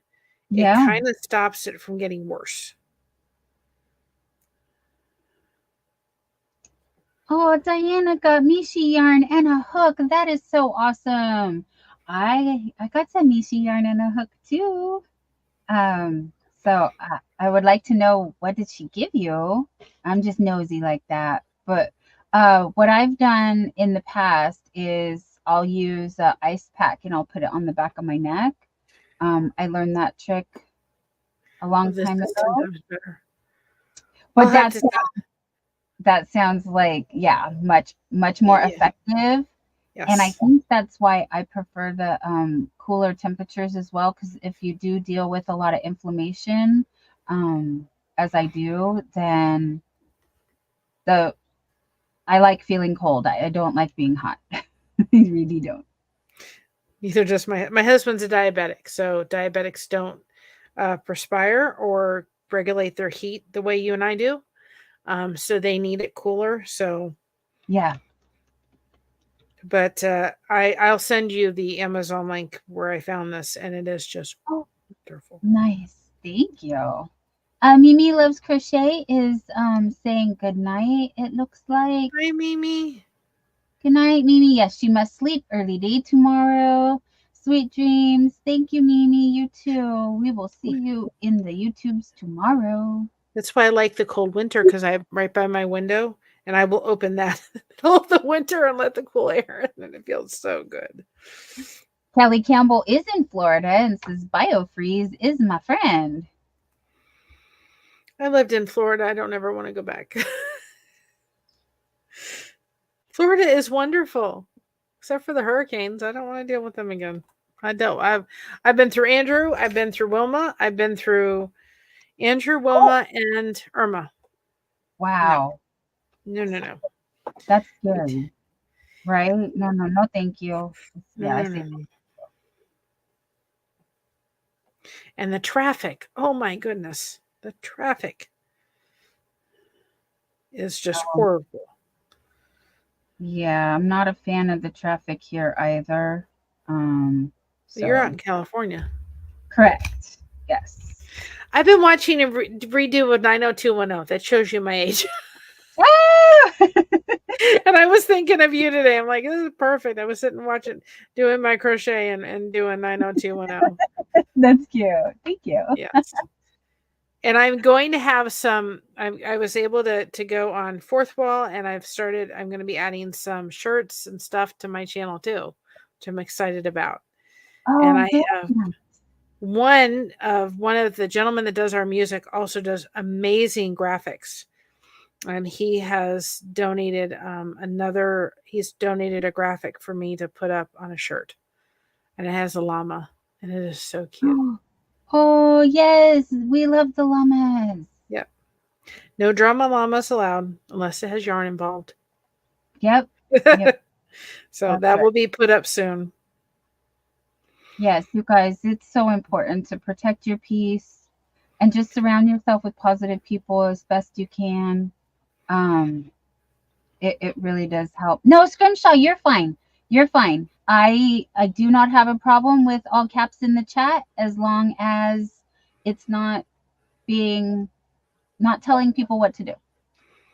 But I see you, honey. You're in Massachusetts and you can't take the big heat. I'm actually surprised because you guys are so far north, that you get such extreme weather up there as far as, but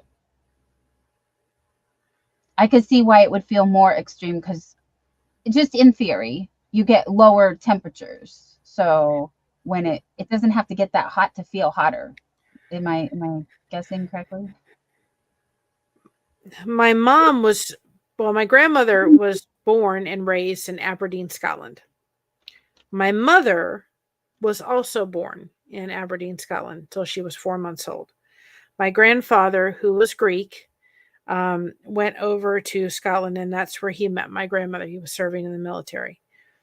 And so when my mother and they married, and then my grandmother had my mom, and then they came over to this country, and the city that we're living in now is the same place my mother was born and raised in, or raised in, not born in, but raised. And she said, I never thought I'd come back here again. And so she left here. They left in their 20s and went and lived in Tupper Lake, which Tupper Lake gets cold. That's New York. And then moved down to Florida and spent 50 years down there. So anytime it gets below 70 and she's freezing. She does. I'm like, Mom, you get the summers and we want the winter and the fall. But she thought, I never thought, literally her life was full circle to be back in the same city that she was raised in. Her grandfather used to own a restaurant in the downtown area where we live in, way back when. So it's pretty neat to go back to. And when we came and visited here, I always felt like I was home. We're about an hour away from my daughter, so I'm not too far from her to just be there for when Mama is needed.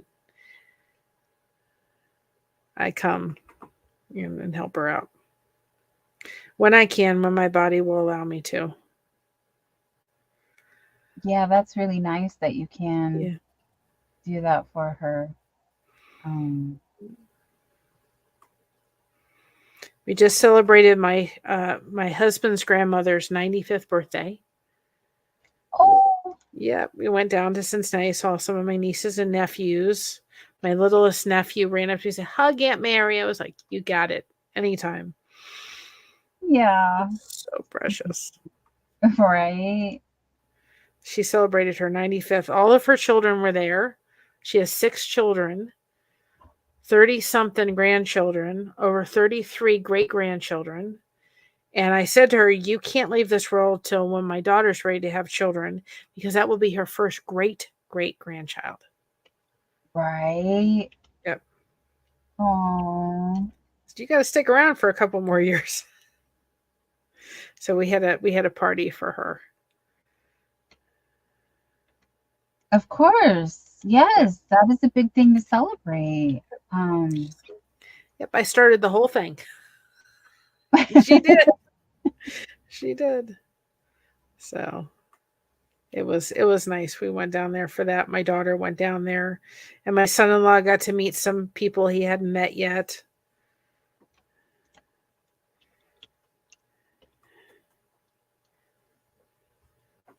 Yeah, we are very fortunate in our family to have a longer lifespan. So my grandmother's actually 89 years old now, and while she is has had some uh growing issues with Alzheimer, no, dementia in the last few years.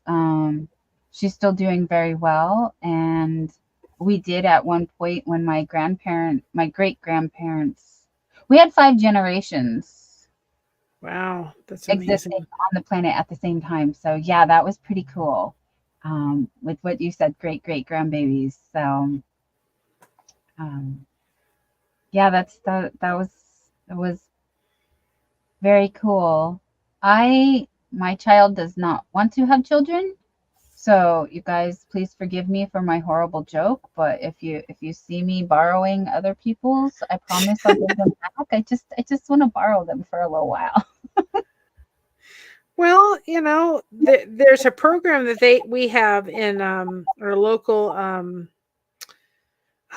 schools, and I keep forgetting I've got to fill out the application, and it's actually like a grand pal, and they allow you to connect with a middle school child who you can write letters back and forth. They write you a letter, you write them back and forth, and then at the end of the year they meet together and have a ice cream and pizza party. Oh, And we wow. do have programs where you can be adopt a grandchild. You have to go through all the paperwork and stuff for it, but you can Yes. be an honorary grandmother. Oh, I know that that we've grown up with that. It takes a village to raise a child, right? So, I have my mentors with Granny D and Oma C, which is Missy's Cottage, and there's a few other women that I really look up to, um, and really inspire me, and are showing me just just the way to spread some cheer with the sun bunnies. You're never Absolutely. too old for a sun bunny or a somebody, or this just crocheting has really opened up the world for me, and really happy that I come from a family that, well, especially my mom, she she would sew and crochet, like she knew how to do that before I was born. So all my life I remember her doing those things, and I always wanted to do them. And then when she thought I was old enough, she taught me how to do things, um, and then everything else I just kind of been self-taught or learned through YouTube. Now that we have this awesome platform to Absolutely. connect with people and learn things from people. And I really enjoy that there are so many different channels that Perspectives. do the same thing, but I can get techniques and tips from each one. So Absolutely. I like to see how, we're many of us have done this bag o' day crochet along this shawl, right? But we're all using different yarn. We all have different tension. We all have different, creative artistic license. Um, so I really enjoy that, yeah, I'm making one. And of course, Bag o' Day Crochet Crystal made hers, but I like seeing everything that everyone else does too. Shirley Bain said, what is this? I collected grandchildren and children along the way. My granddaughter's friends all call me Grandma too, and Granny D is my sister D because we are about the same age, right, Shirley? So Granny D, I was teasing her one time too, and I said, you're younger than my mom. I respect your wishes to be Granny D, but you're not old enough to be my granny, honey. But she's Well, still. my I learned to crochet from a family member. That I just thought this was fascinating because I had done cross stitch, which is still something I love doing, but this is taken over, and Right. No, I too. Yeah. and so I watched her and I thought this is easy, and my husband said I could teach you, and that didn't work well, and so I thought, well, I can learn this on YouTube, and that didn't help, and I actually had to go down to a shop in Fort Lauderdale at the time and have somebody show me the basics.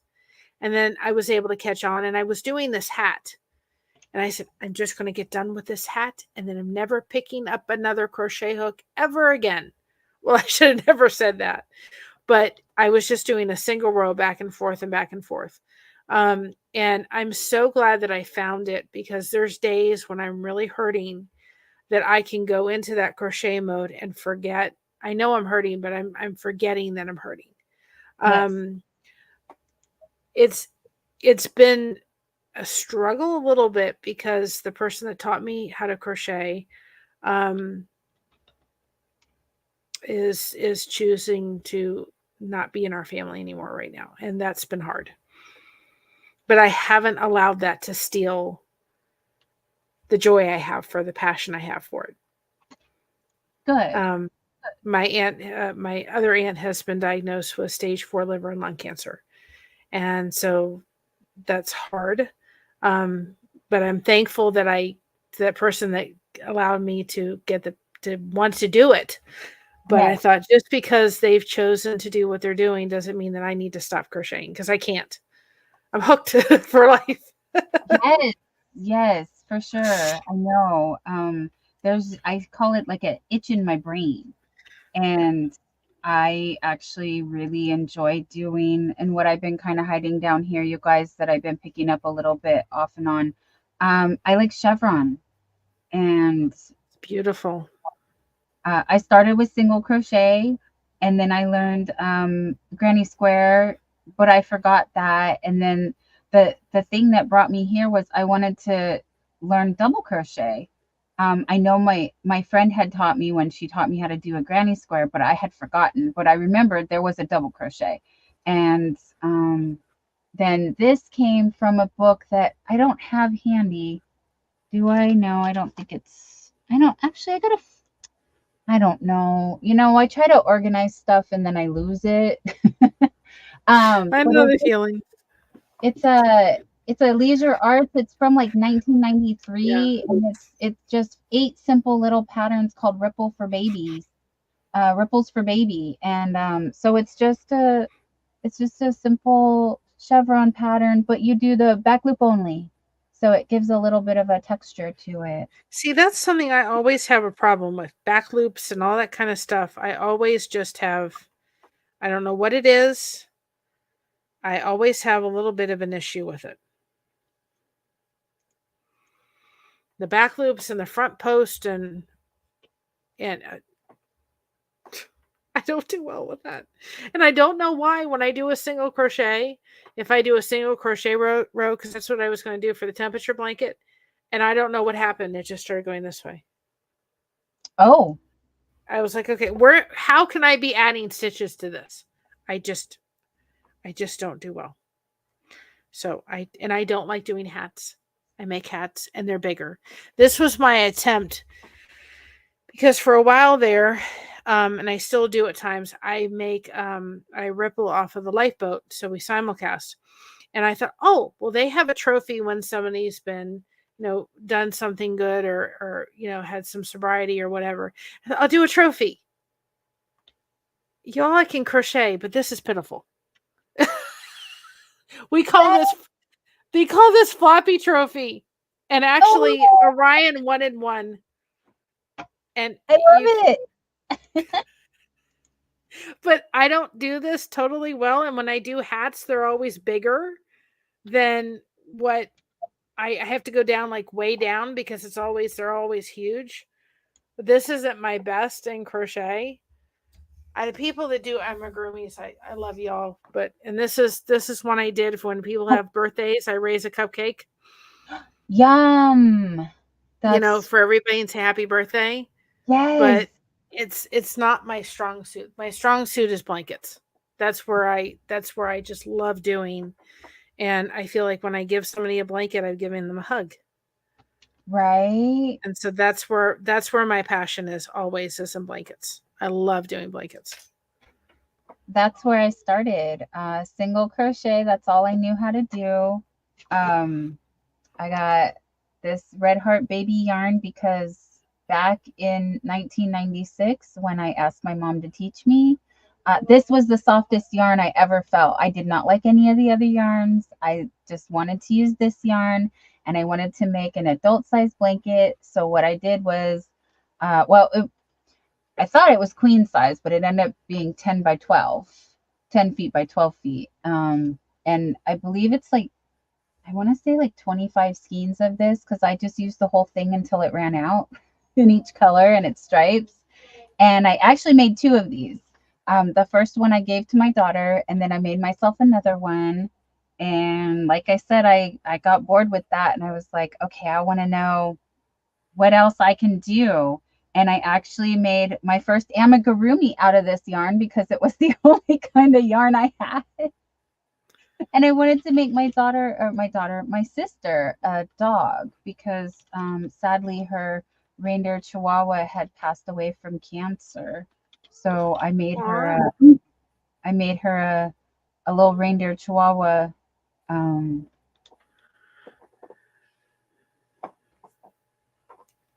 Yeah, I just don't do well in the round. I don't care what I do. I don't do it. I don't enjoy it as much as I enjoy doing blankets.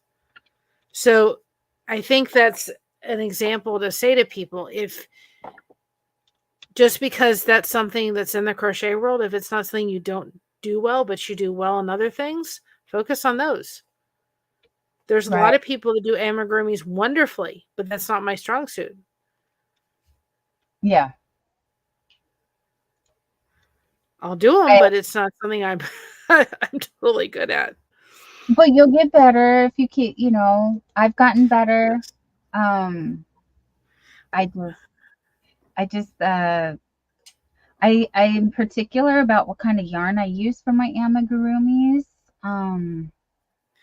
I like the Just Chenille from Premiere because I could find that in at the Dollar Tree, and I like the colors and I like the squish and I like how soft it is. So this is one of my favorites, and That's a pretty every color. time every time I show this, I'm like, oh, I want to make a sunbunny out of this. I've been making elephants. I started making well, first I started with turtles. They're right there, my little turtles. Oh. And I made a bat that you can't really see. It's Buffy the Bat from the Hobby. It's a paid pattern from Hobby, the Hobby yarn. This Oh, Buffy. how cute. Her wings were a little challenging, but thank you. Yeah, so this is, besides a sunbunny, I think this is my biggest amigurumi. Well, I'm making more of these cupcakes for several of the channels. I made them for Kristen Melinda, who's a dear friend. She's like a sister to me. And she's in Texas and she has a channel. And so I made her one of these. I've got several other channels I'm making one and going to send to so that they can raise a cupcake when it's somebody's birthday. So I'm doing those. But it's one of those that I go, okay, I do, but it's not where I want to go to. I want to do the blankets all the time. Right. That's what I It's mean like, by that itch in my brain that needs yeah, to be scratched. yep. I want to do the blankets, but I mean, the cupcake I did for her was better than that one, but it's still a work in progress. It's still something you just have to keep practicing.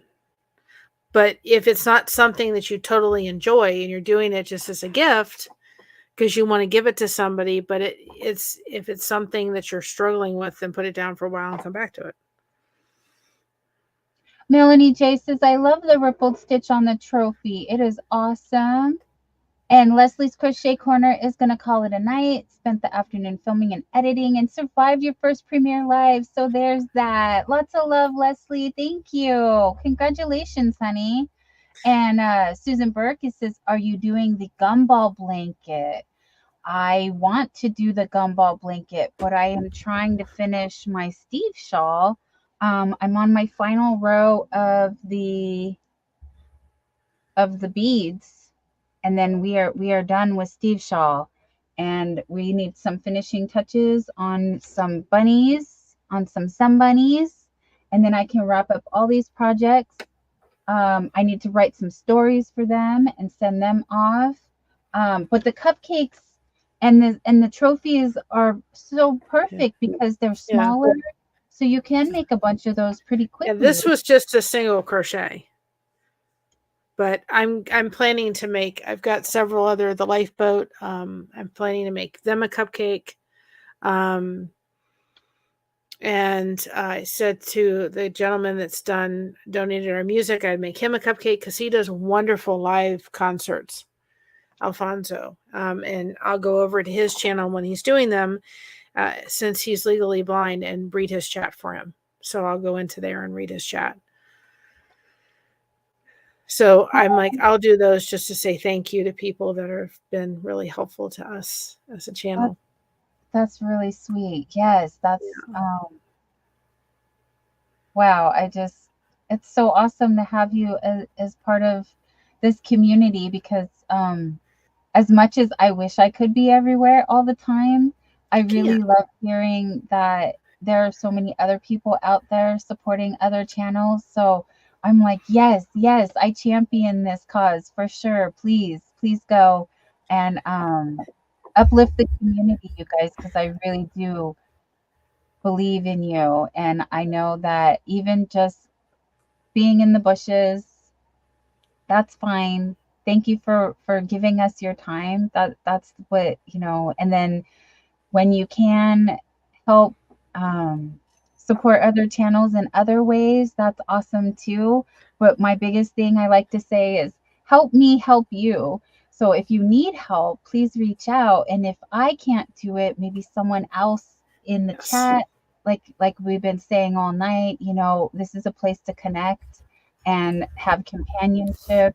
And if you see me, like, maybe I seem like I just want to stick with, smaller channels, it's because I really want to give a hand up, help out people that want to do this. So that's what happened for me. I saw people doing this, and they allowed me to come up on their channel. Pam from Be Creative Crafts, another channel that's on break right now, Jeannie from Butterfly Dreams Crochet, they just allowed me to come up on panel, and believed in me, and I believe in you too. So if anyone wants to do this, when you're ready, if it's not myself, I hope you find someone else that's willing to kind of show you the way and let you know how to. If you have questions, we're here to help. And I have done it with a friend of mine, and she took us on a nature walk. And she came on my channel, she took us for a nature walk, and I crocheted. So I am more than glad to collaborate with people that want to do it. Another thing that we've done on our channel is I have a little commercial short, and I have no problem with people that want to do like a 59-second commercial about their channel, and I will put it up on my shorts and to let people know about that channel. And then I will send them my short, and they put it on their side, which is a great way of showing your community a channel and swapping a short and saying, you put this on your side and I'll put yours on my side. That needs a hashtag. We need to get you a hashtag, honey. That's an awesome idea. Yeah. Right. And hashtag swap shorts, or short swap, or something. A short blessing. Oh, yes. I said to it the other day, I said, if people realize that when you come into somebody's home, if you're going to a party, okay, because this is Dawn's house. So if you go into a party, you're going to most likely bring something. I know if I didn't bring something to a party, my grandmother would be looking down going, Mary, so you're going to spend gas, and you're going to spend time and you're going to bring something to that party. Well, when you knock on the door, that's you hitting the subscribe button and saying, I'm here. When you walk in, and whether you've met the host or somebody else has invited you, that's what is interacting with the chat. And if you think about it, the party person is most likely provided drinks, they provided chips, they provided food, they provided whatever it is for the party. So they've spent money.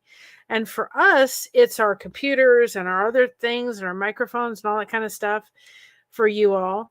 And then when you leave, you're hitting that like button saying, thank you so much for stopping on by. Really had a good time. When you come back and leave a comment, it's kind of like sending a thank you note to that creator. Thanks, I had a really good time. I really appreciate you doing what you're doing.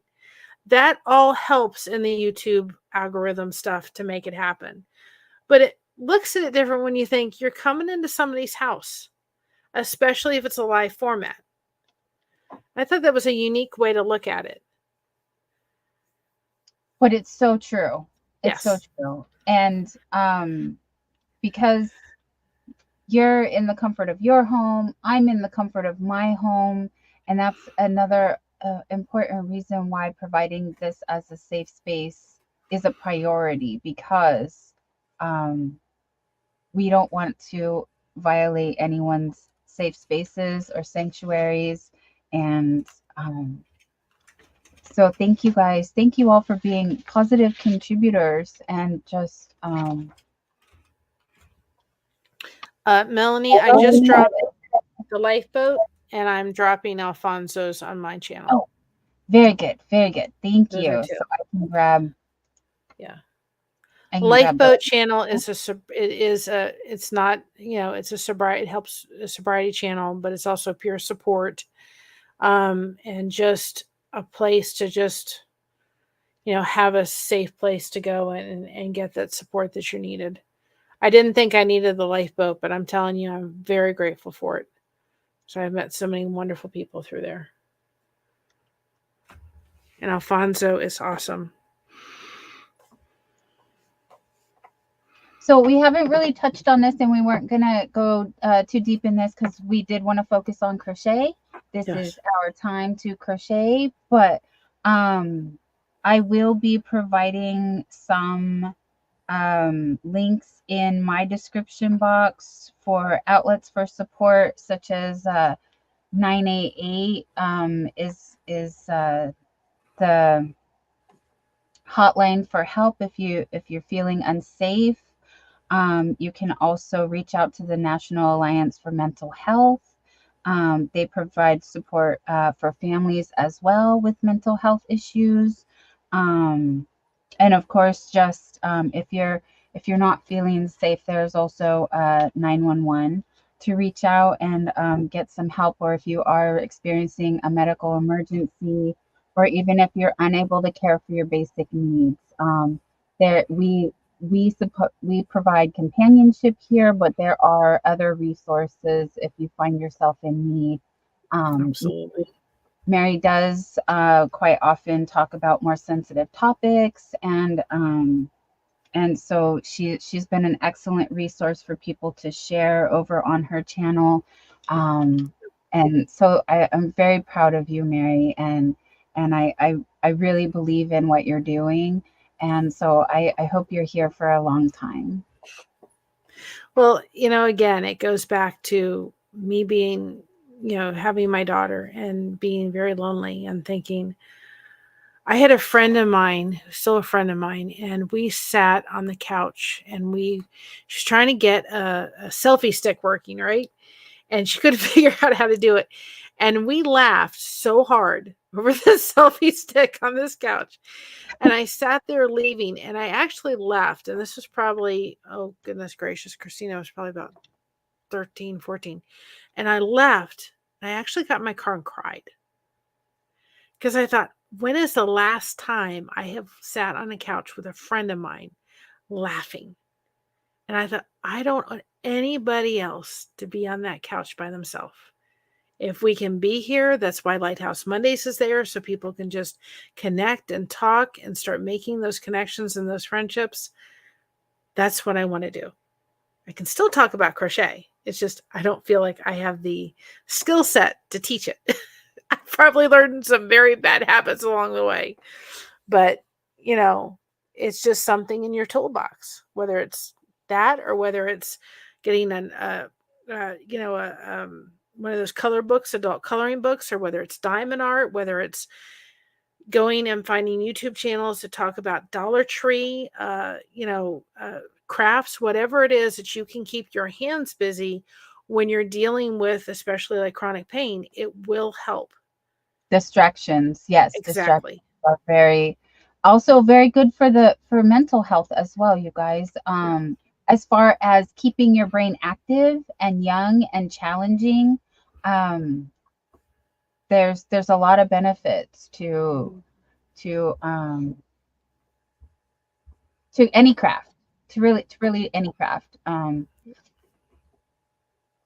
And yes, so thank you for sharing those resources, Mary. Also, my chat has reminded me that I have adopted your one. Put a 1 in the chat. So I really like that. So I do a 1 in the chat to send prayers, love, well wishes, positive vibes, and for whoever chooses to receive them, however they choose to receive them, because we are accepting of whatever your belief system is. So I just want to send it out the way that you're willing to receive it. And so I'm through the ones in the that was actually done from the lifeboat. Oh, so that was carried over from the lifeboat. Oh, I love that even more. Yes. Yay. Yes. And Janet G is also sharing that the lifeboat is a wonderful place to connect with people that need support and information on wonderful community issues of all manners. Yeah, for people struggling as well as those in support positions. So I'm really happy that we can introduce that resource.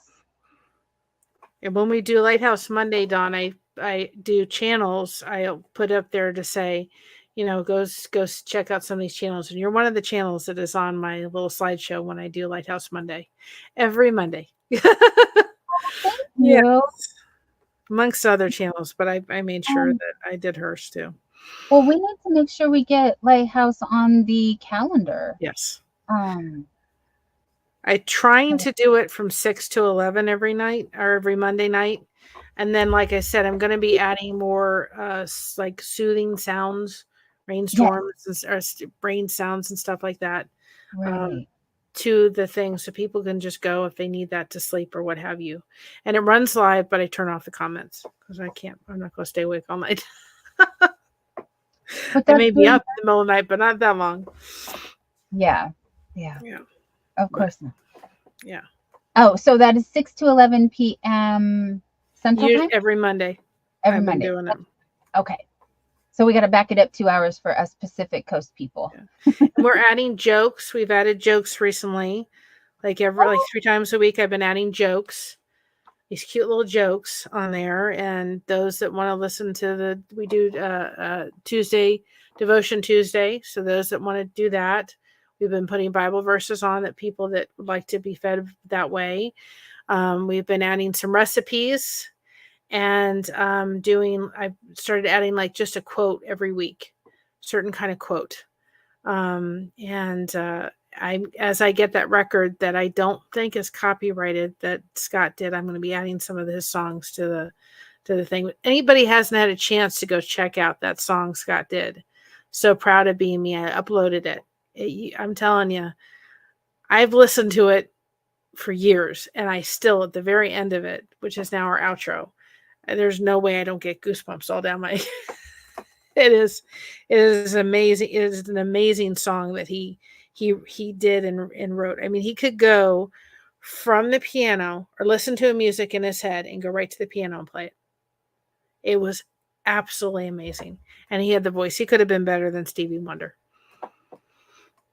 That is wow, such a gift. Such a gift to be that talented. I know that's very unique that people can hear a tune and recreate it in such a way. Yeah. And those people don't need to learn sheet music. It's just amazing.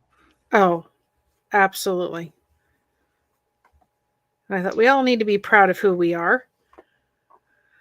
Yes, you guys, everyone does have a talent. And I really hope that everyone gets to enjoy and nurture that talent.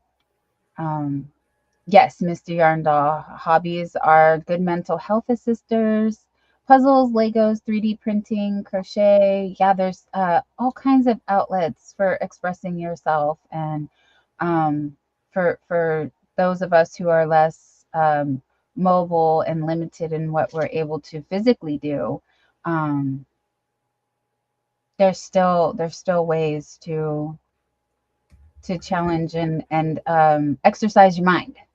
Yeah, Yeah. that's And I just put that song in my side on the chat for those that haven't had an opportunity to listen to it.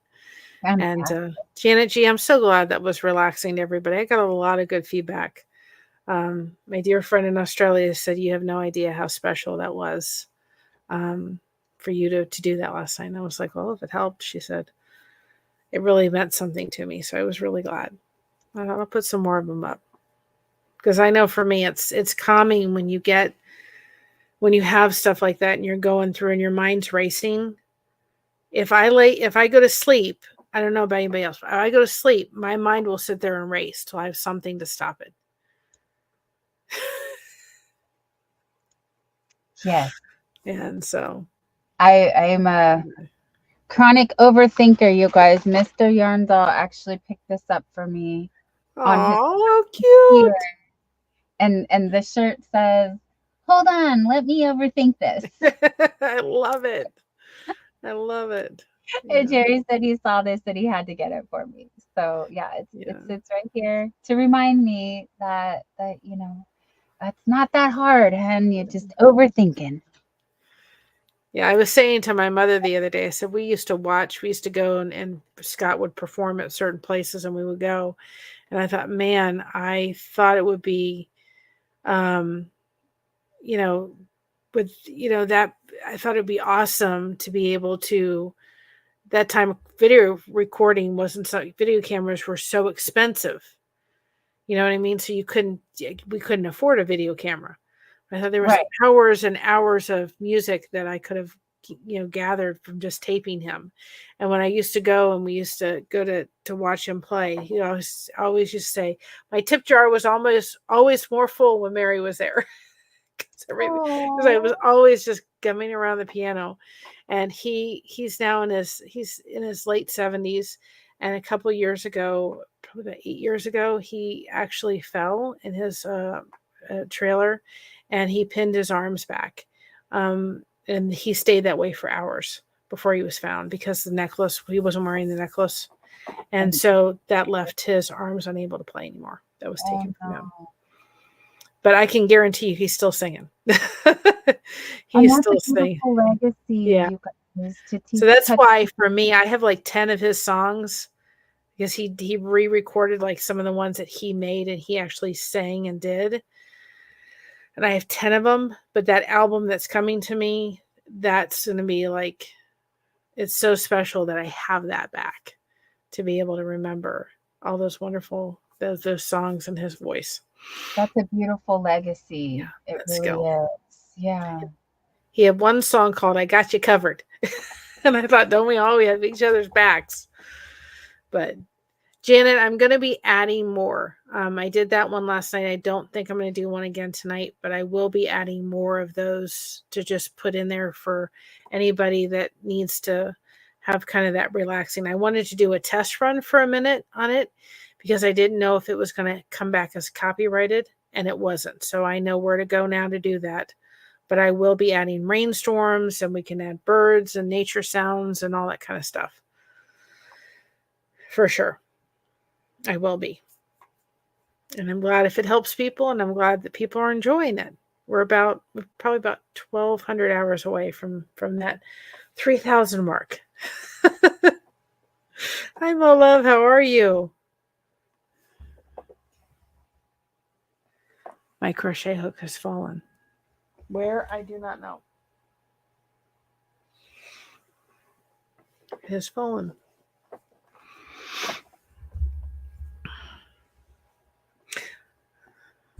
So I hope everybody is doing well. I'm trying to see if I can find it real quick, but it fell. Oh, there it is. Little pesky crochet hooks, right? The only crochet hook I can use is the Susan Bates ones. The bamboo ones. It's the only ones I can use.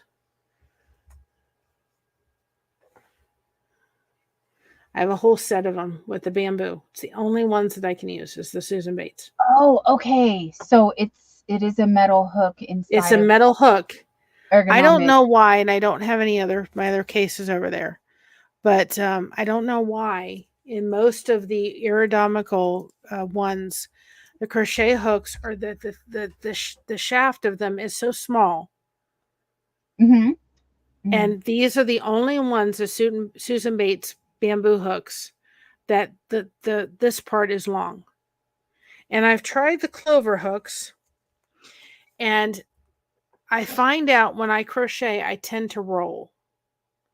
And so they're straight, and they've got that little bumpy, and then it doesn't give me I frustrating to use it.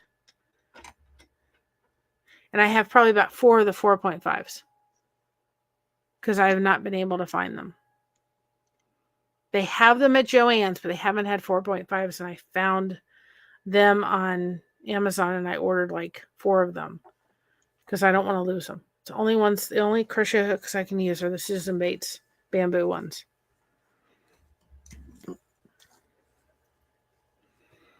I know people are big fans of the clovers, but not me. Right. I have not tried one. It's a flat part, and Mm-hmm. they have they want you to hold your hand in a way. But what I think I do when I crochet is do this. And it doesn't allow me to move it. And then the shaft, this part of it in the Susan Bates ones, the only one I found that is long. The other ones, they make the aerodynamic ones, and they make them like this tiny, and I don't understand it. Yeah. I am a stick pencil holder. So having a fatter handle doesn't really work for the style that I do. I can use them, but they're not the most comfortable. So I'm a boy girl, but if you know, you know. Boy doesn't make a 4mm. They make a 4.25 and they make a 3.75, but I have not been able to find a 4.0mm hook. So I do have some Bates for that, but I'm happy with just my little regular. I can't use the ones that are just the regular crochet hooks that don't have something, but sometimes the aerodynamical ones are the handle is so long and the thing is like this tiny, and it's like, can you just extend it's the best ones I've found yet. Yeah, the throat portion of it. Yep. To be a little bit longer. Yeah, because on this one, it looks like a Bates hook right here. This one, this blue, but it's not. But you can see that the throat part is a lot shorter, as Mary's trying to explain. Well, maybe you can't because I'm super tiny. Should I go big and I can show? Let me show. So this portion is what Mary's talking about. From here to where the thumb grip goes, on these boy hooks, you can see that they go all the way into this thumb grip. That's where they start past that thumb grip. Oh, here's a firework. Sorry, guys. Loud sound. Sorry. Couldn't grab the mute button. We're celebrating 4th of July early. Fireworks are legal in my city. So they like to go kaboom when it's dark outside. Sorry to get distracted. Janet says, I use a crochet hook when I drop knitting stitches. Yes, best thing ever for picking up drop stitches. Yes, they are. Yes. Yes, Jerry, that was a big firework. It lit off some car alarms and puppies. I hear puppies. But see, when I first started, I remember going, like when I first started crocheting, it was just like,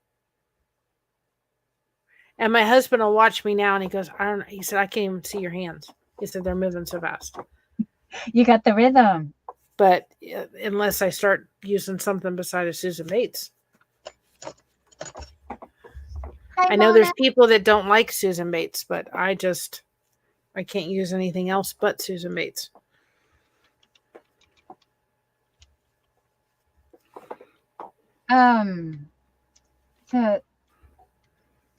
My concern with the Susan Bates that I have, and I'm trying to find my 4mm. As I said, the 4mm is coveted around here because I don't have a 4mm boy hook. However, my I take umbrage, Miss Susan, I take umbrage because what happens, they feel very sharp. Are yours sharp on the head around the, I like, don't notice it.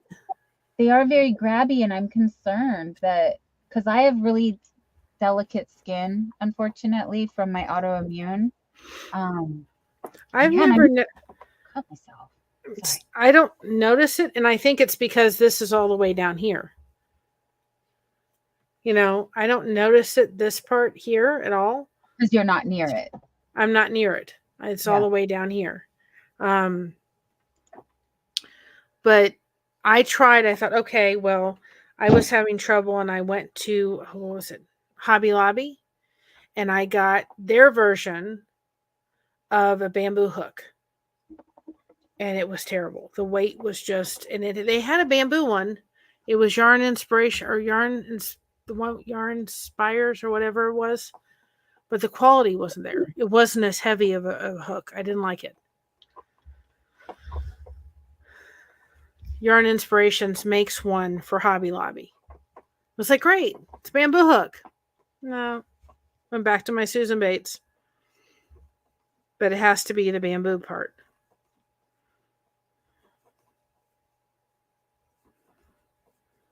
And I have a whole thing over there of the Susan Bates ones.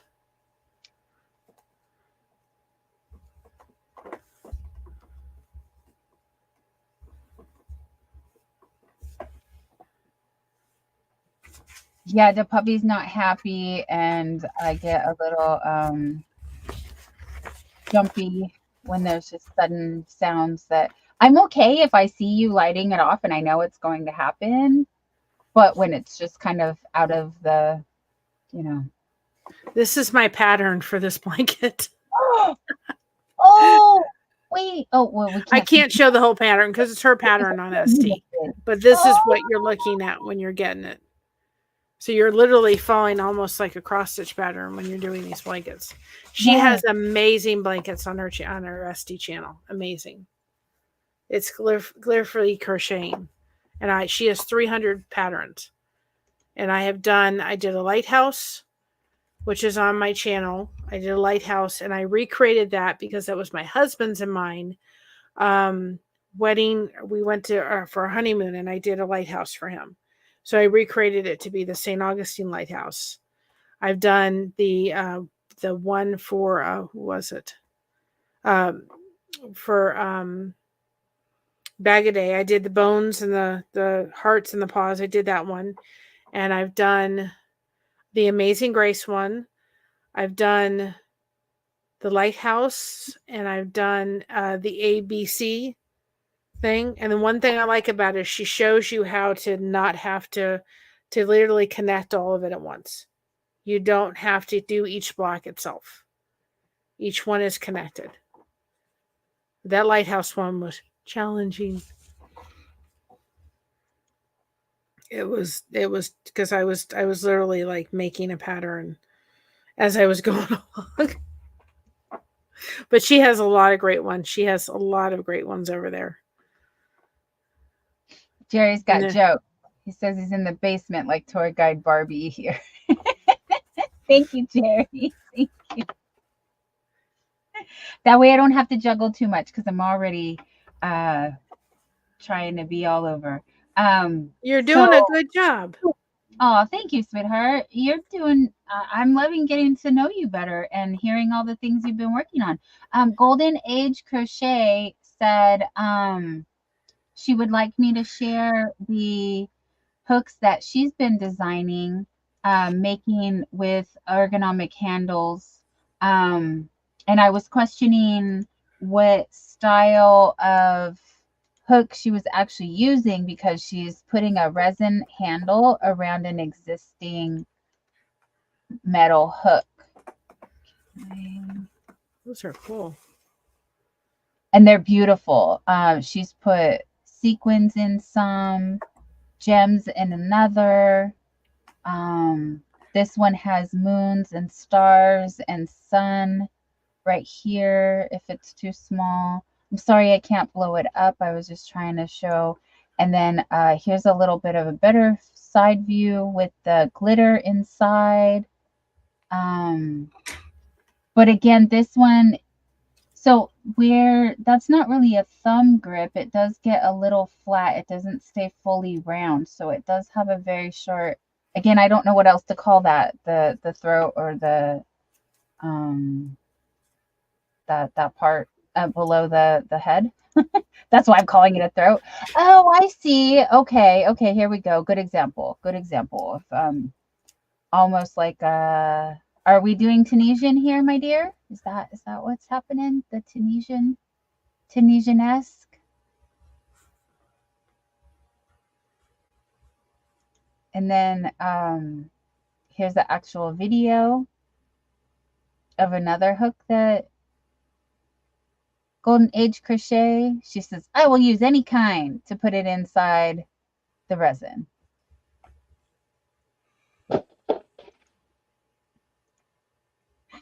They're just fiestaing outside. It's party time. The sun went down and the fireworks come up. Well, and two, when you're doing the bobble stitch, you need more of a length. Yes, because you have to put so many loops on the hook to get. Now she uses the popcorn stitch. But I like the bobble stitch better.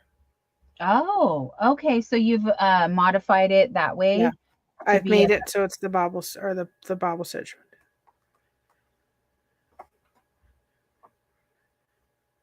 And I'm going to be in the penguin. She has a penguin over there too. In the Bag O' Day, I'm halfway done with this crochet along, but there's the popcorn right here in this. So I have popcorned before, you guys, not only here, but I gave the blanket away, but I did make a popcorn border on another blanket that I did. I actually worked that up on the Addy machine. I did the panels and joined those together and then crocheted the border. So that was a way I thought I could produce blankets quicker by working them up on the Addy machine and then putting a crochet border on them. It's still, I'm very new to the Addy machine, so it takes me a week just to produce panels for baby blanket size, a little larger maybe, not quite a twin size though.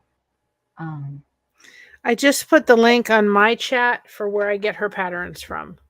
Oh, fantastic. Thank you. I'm going to go grab that. We went to my grandmother, my husband's grandmother, my grandmother's 95th birthday. And I'm actually was very glad to find out that she has a penguin. And I had made an ABC, the ABC block for our cousin that's having a baby, and her stepson they showed off the blanket, and her stepson was there, and said to me, he looks at me and said, "Oh, that's beautiful." He said, "Can you make me a penguin?" And I thought, well, I don't know what I can do, but I was so glad to be able to see that she had a penguin on there. And I said to her, I said, well, what is your brother like? And he said, I think he likes dogs. So I'll have to figure out, which dog I want to do that she has over there. But these two boys are going to get a blanket. His cousin, these two boys, their mother was killed in an accident. So these two boys will get a blanket for me, absolutely 100%. So any tips? Just don't text and drive, y'all. It's not worth it. It's not. So this little boy looked at me with the sweetest eyes and, can you make me a penguin blanket? I'm like, you'll get whatever you want. That helps Sean. That she was just so fascinated by all the little the bobble parts. He was just looked at it with just, oh, that's just beautiful. Can you please? I'm like, yeah, you'll get a penguin blanket, and there is a penguin blanket over there, amongst 300 different patterns that she could choose from. She does wonderful, wonderful patterns. And I think by the end of it, I'm probably going to own almost all of them. But they're worth it. She even has a Golden Girls pattern, if anybody likes the Golden Girls. Oh, yes. Yeah, she has the Golden Girls, the Friends one. But, and she'll send you videos to show you how she does it and carry the stitches. So everything's all connected. And, you don't have to sit there trying to connect all the blocks together. Which is, I don't like sewing. That's the part of crochet I don't like. When I made my granny square cardigans, yeah, I'm not going to do granny squares for a while, you guys.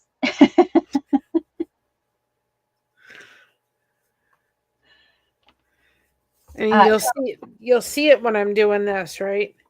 You'll see that this is all connected. It's not separated. So when you go into when you're going into this next color, you're carrying it from here. So I literally have two colors running at once. Uh-huh. So when I'm going to hop over here, I'm going to carry this color over here for this section. So I'm not having to put these together. They're already together. Yes. Which means that I don't have to sit there and sew. Which when you're doing the alphabet squares, that really is helpful. Of course, don't forget about the D, E, F, and G. Yep, I forgot it. I put it on my channel. I said, do you see something missing? And I did the alphabet blanket, and I thought, it's perfect. It's done. I don't have to worry about it, right? A, B, C, D, or A, B, C. And then I totally skipped the row, and I went right to the next one. So I had to frog it out, the first row, so I could make it. Somebody said, nobody will notice. I'm like, yes, they will. I will. So I had to frog it back before I gave it to her. When you realize that something's not right and you can see it, it's just staring right at you. Yeah. Sometimes I was glad I noticed it. But yes, the quicker you notice, the better, right? So you don't have to go back that far. I was just glad I noticed it before I had to give it to her. I'd say, I'm missing letters. So Susan Burke asked, who were we referring to, because she really likes the Golden Girls, and I believe that was the yes, she has a pattern, the Gleefully. So in her Etsy shop, and I dropped that link for you, Susan. I tagged you in that, so go shopping around Gleefully's Etsy shop, and you can find all the things that Mary was just discussing. Also, Norina has a few more short little videos of her hooks in action. And by action, I mean just showing them in video so we can see what they look like when they're actually she's holding them and moving them. So this one was done with the glitter puzzle pieces. That's so cute. And then we have all these are newer ones that Norina has done. And then there's the stars with glitter. Those are pretty. That's very pretty. And really cool the way you got it to lay down. So you can see they show up really well. And then they're floating in the resin. And then one more has glitter. Those are beautiful. And Norina's just using different stick style hooks that she's been finding. Rebecca, that's from Golden Age Crochet here in the chat. Golden Age Crochet. She's just an independent person that's experimenting with resin, putting resin handles on your standard stick style crochet hooks. So that's what she's been putting handles on, any kind of crochet hook that looks like this. Now she has the lighthouse blanket on the crochet on the ST shop, but this is the one I modified. Oh, let me go. Yes, that was your anniversary blanket. That was how I modified it. I made the lighthouse to replicate the St. Augustine lighthouse. This the part, the ivory all around, and the middle is all the ivory is supposed to be there, but then the middle is supposed to be that blue color, and I modified it so that it showed to be the replica of the St. Augustine lighthouse.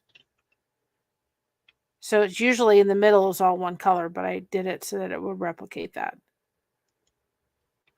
And that was one of her patterns that I took and I did. And probably show Mocha on here.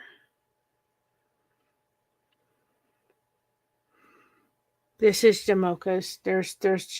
She had to lay on the dog bone blanket. Yes. That was one of them too. So sweet. Yeah. But that was the one that I donated to Bag a Day. And you could probably see it if you go to her video. You could probably see it. I think I put it in mine, but that was the dog one. And I did. I'm hooked on her blanket. I'm hooked on her blankets, that's for sure.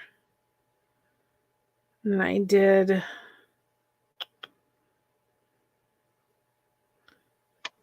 We had our pastor, our musical pastor, who left our church, and I did the Amazing Grace blanket. And all that was done from her patterns. So they come up quick. They don't take as long as you would think they would. You would think they would take a long time, but they really don't. Well, because there's so much transition. I think that when you have that, it's like, oh, you reach the next like level up almost, and then you're like, okay, now I get to go on to this part, and then now I'm done with this part, and this one's going to be a dinosaur. There's 4 blocks with the dinosaurs on this one. And I'm making it for a little boy that likes dinosaurs. And she carrying the yarn, so there's going to be no ends to weave, which is what I like about mosaic. I carry my yarn when I'm doing mosaic, but I haven't done much mosaic, you guys, so don't get excited. I don't have anything big to show you. I just have a couple little things that I've gotten to dabble in doing, but none of them are nearby right now, so sorry, I'm just teasing you. You still have ends, but not tremendous ends, right? To have to weave in, which is not something that.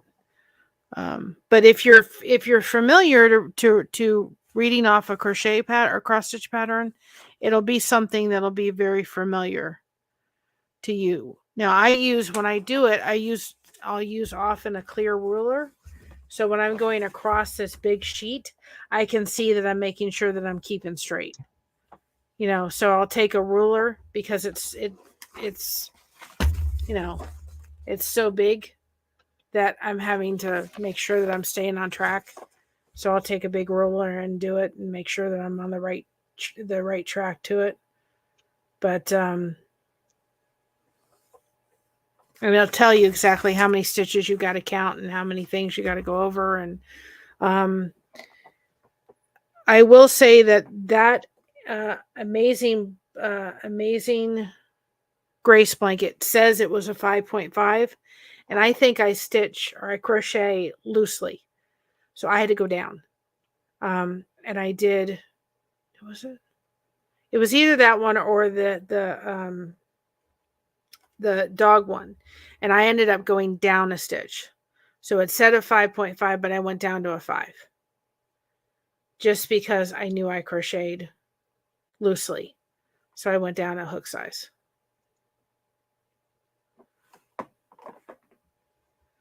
Sorry, I'm trying to type in the chat and I keep hitting the wrong. It's okay. I'm not laughing at you. I'm laughing at my silly fingers. That's okay.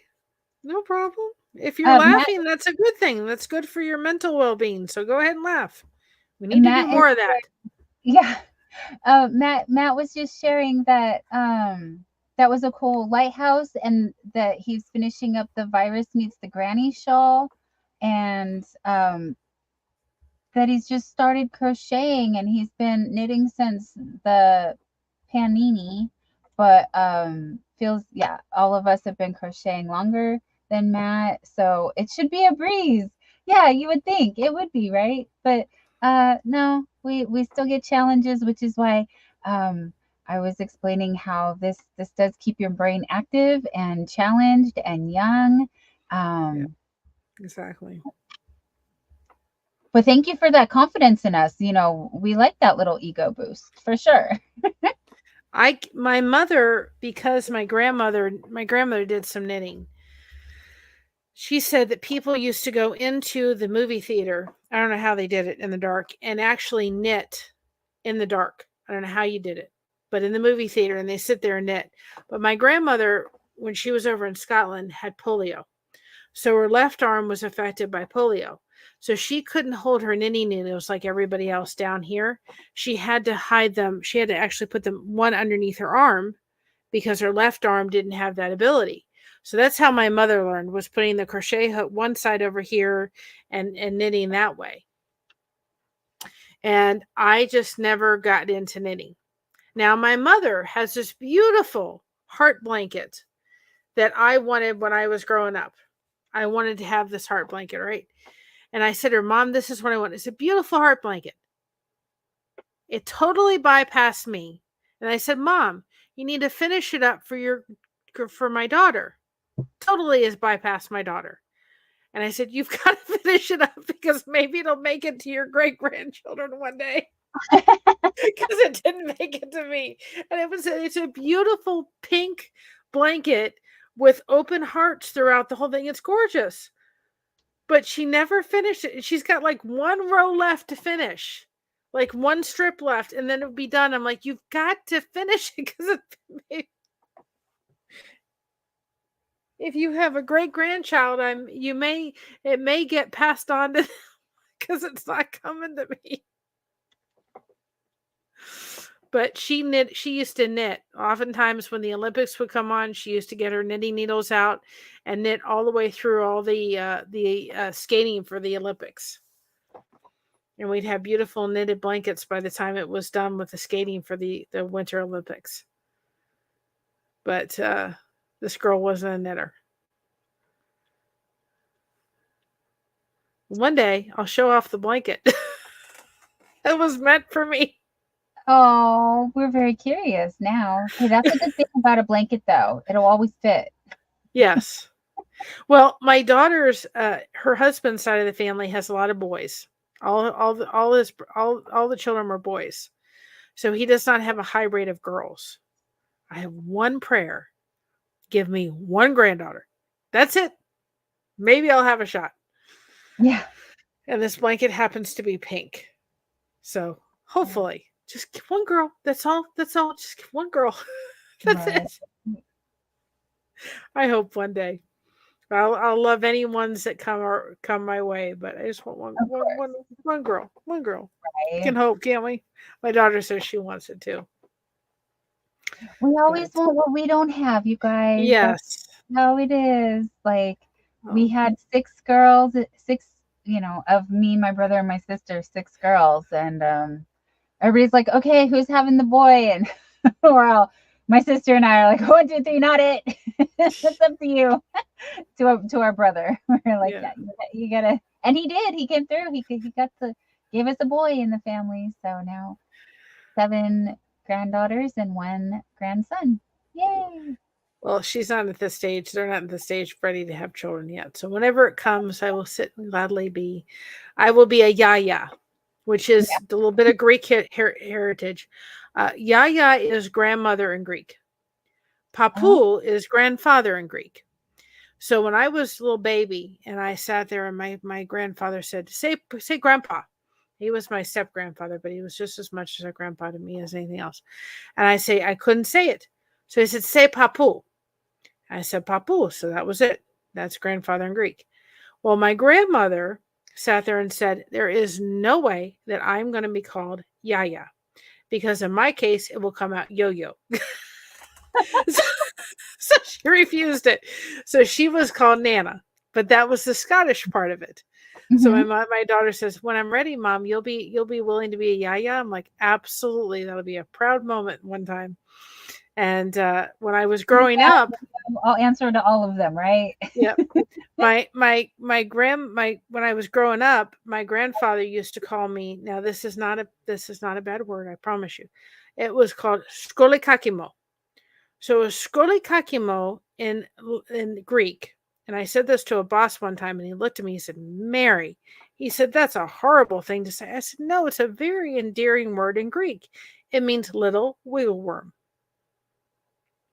So I was sat there and be called a skolikakimo, which means little wiggle worm. So when I would Oh, go yeah. into my grandfather's house as I got older, he was bilingual. He could do both English and Greek, and I wish they would have taught me Greek, but they didn't. It wasn't the thing back then. When I would go into my grandparents' house as I got older and I would know just a little bit of Greek, I go and I say Yasu Papu Tikanis. Well, Tikanis is like how are you doing in Greek? How are you and that kind of stuff. So I go in and say Yasu Papu Tikanis. And he could speak fluent Greek. And his family would come down and they'd be speaking Greek and English and back and forth. And I was very highly influenced by the Greek culture, an amazing Greek culture with wonderful food. Yes, yes. I didn't want to interrupt you, but oh, yes. Greek food is one of my favorites for sure. The gyros and the baklava and the Just a Greek salad. I'm yes. happy with the salad. You guys, Well, but we go. My thing is every year we go to the Greek festival. hmm And the Greek festival we go to is where my mom and my uncle were both baptized, and where my great grandparents went to church and all that kind of stuff. So it's part of our heritage to go back there. And they have all the wonderful Greek food, the baklava and the moussaka and all that kind of stuff. And it's just you can smell it in the parking lot. It's that good. I mean, the food smell is just it's amazing. It's yeah, wonderful. yeah. So if you have an opportunity to go to a Greek festival, go and watch the dancing and involve yourself in the food. And if you go, there's something, if I can say it right, lakamadas. I don't know if I said it right. It probably didn't. Lukamadas. That's it. Lukamadas. I'm finally going to get it after all these years. It is these little, it's batter, and they put it in. They cook it in right in front of you in the batter. They take it out, and in this is this wonderful Greek honey syrup. And they take these right from the fryer and they put them right in this Greek Greek syrup, honey syrup, and they serve it to you with either powdered sugar or cinnamon. Don't don't skip those. They're not filled with anything, but they're so good. They're better than any donut you'll ever come across. Lukamadas. I finally learned how to say it after all these years. They're little tiny, like little donut holes. They're delicious. Yeah, that I know. sounds Just amazing. thinking about it goes, wait, can they have it every 6 months? But it's a lot of work. Yes. They were picking the grape leaves this year for next year's Greek festival. Yeah. Wow. Right? There's a restaurant nearby. It's owned by Greek people, so they don't serve authentic Greek food. It's traditional American pancakes and waffles and steaks. Like, so they do breakfast, lunch, and Yeah. dinner. Uh, but it's the best food. Like Yeah. they just, oh, it's so good. Um, I would be very curious if I mean, I'm sure they do cook traditional Greek food at home. Yeah. So it must be amazing. But everything they make is amazing. Yeah. And Well, there's something that I make, and it's called it takes about 3 hours between, and all it is flour and salt and yeast, but it's not teropitas, latagias, and that is taken and then it's cooked in like peanut oil or vegetable oil and cooked up. Oh, it is so good. It is the best pretzels you will ever come across in your life. that's what you do. Okay, pretzels. Yeah, Yeah. fried dough. I'm here for it. Yes, please. It is delicious. And all it is, it's real simple. It's just flour, but it's a very, very light dough. And it takes about 3 hours to have it rise properly and all that kind of stuff. And then you have to sit there and fry it and so forth. But Right. a lot of wonderful memories around a lot of Greek food throughout my life. Matt was sharing his grandpa used to call him testadura. Did I miss a part of that? I don't know. I don't know if that's Greek or not. Yeah. And yes, Matt, I agree. I like crochet so much better. It is faster. And Yeah. our friend Shannon, the Spoonie Stitcher, is reminding everybody hydrate. Cheers, my dears. Thank you. This is my. If I have this out in the day, then sometimes I get through the whole thing. Oh, Matt says it means hard head in Italian. I did not grow up with my Italian side, but I am a third Italian, and that's that's something I won't remember, but pretty funny. I've been called that in English. I know I'm Greek and Scottish. That I know. That's quite 99, a 99 Midnight combination. Gamer, real quick. Sorry, real quick. Hi, 99 Midnight Gamer. Thank you for stopping in, hon. Yes, thank you. Oh, sorry, I didn't mean to derail the subject. Where were That's we? okay. You're Being called hard-headed in English and Italian. just so you know, the Greek culture talks over each other all the time. And I was probably in my teenager years, and we came up here, and I went with my namesake, and my mom, and we went to this Greek diner, Greek restaurant, and I'm telling you, there was about 10 Greek women around the table. This Greek woman was talking to this Greek person, as this Greek person was talking to that one, and this one was talking to this one, and I just thought, how can they keep track of what they're all saying? And yet they followed the conversation the entire. I was blown away. Don't know what they were saying because it was all in Greek. I was just absolutely fascinated. My namesake said, she said you could go to the Methodist church and the women's group and they would all do everything in order and everything would get done in a timely manner. You go to the Greek Orthodox church and everything was all over the place and they would do everything out of order, but it all got done.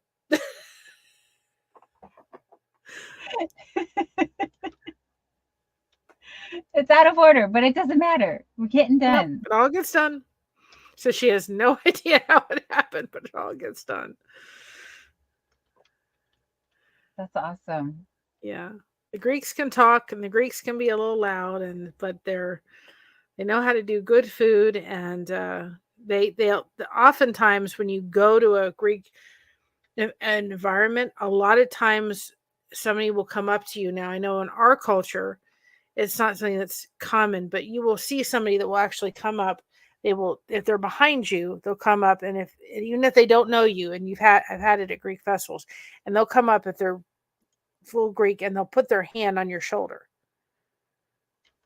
They don't know you from Adam, but it's a way of them being able to kind of give you a handshake. And it's to me, there's nothing, it doesn't feel weird. It's common, but that was very much in the Greek culture. Just kind of couldn't put their hand on your shoulder,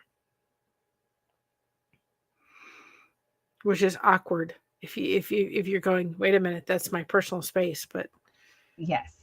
Yes. in the Greek culture, there's it's very common. But the place where my great grandfather was raised in Greece, there was a lot of tall, because you don't think of, I had blonde hair and all that kind of stuff. But in the place in the town, and I always get it wrong, where he was raised in, all had tall, blonde haired, light fair skin, individuals. And most of the Mediterranean is not like that. But in that area of Greece, it was. My uncle was like 6'2".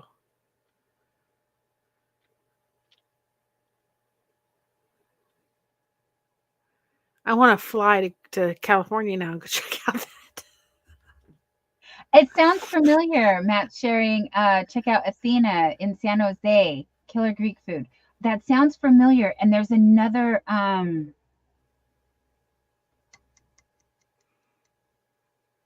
what are the little balls in the pita? Oh, we're going to end and it's going to come to me and I'm going to feel so silly. What is that? It's a little drive up. It's a little drive up, and they serve banana milkshakes and the falafels. Falafel house. It's so good. Is that it? Is that the one? The falafel house? But falafels aren't generally Greek. They're more Mediterranean. Okay. Yes, and that's in San Jose. Mm-hmm. You'll find in a lot of Greek culture, when they're dealing with like meatballs, they'll add cinnamon to a lot of their meat stuff. Yep. Cinnamon is very well put throughout a lot of it, and it tastes very different. Like, my daughter doesn't like Greek meatballs because it doesn't taste like a traditional American meatball. But to me, I grew up with it. Yeah.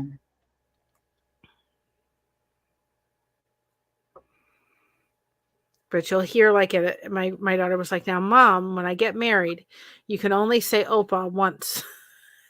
I did. I said it once.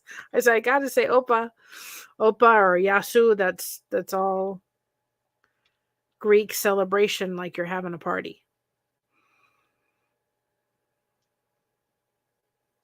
So yeah, Matt says, yes, that's it. And they are killer, and they are. And I did go there quite often in college. That was one of the regulars. We have a Greek restaurant here in town, and it's delicious. And he does the huge Greek. He participates very heavily in the Greek festival. Mm-hmm. Oh yeah, that's nice. It's so fun too. Yes, Opa. I was just thinking that also. Scrimshaw says Opa. Yeah. Yeah. Yeah. Lots of fun. And the movie, The Big Fat Greek Wedding. My Big Fat Greek Wedding. We don't use Windex. There's no Windex involved. Windex is not a cure-all. It's not a cure. But I will say that movie is kind of we're not out as far out as they were, but my son-in-law's family is more reserved, and we're more of the Greek side of it. So it's been a culture, different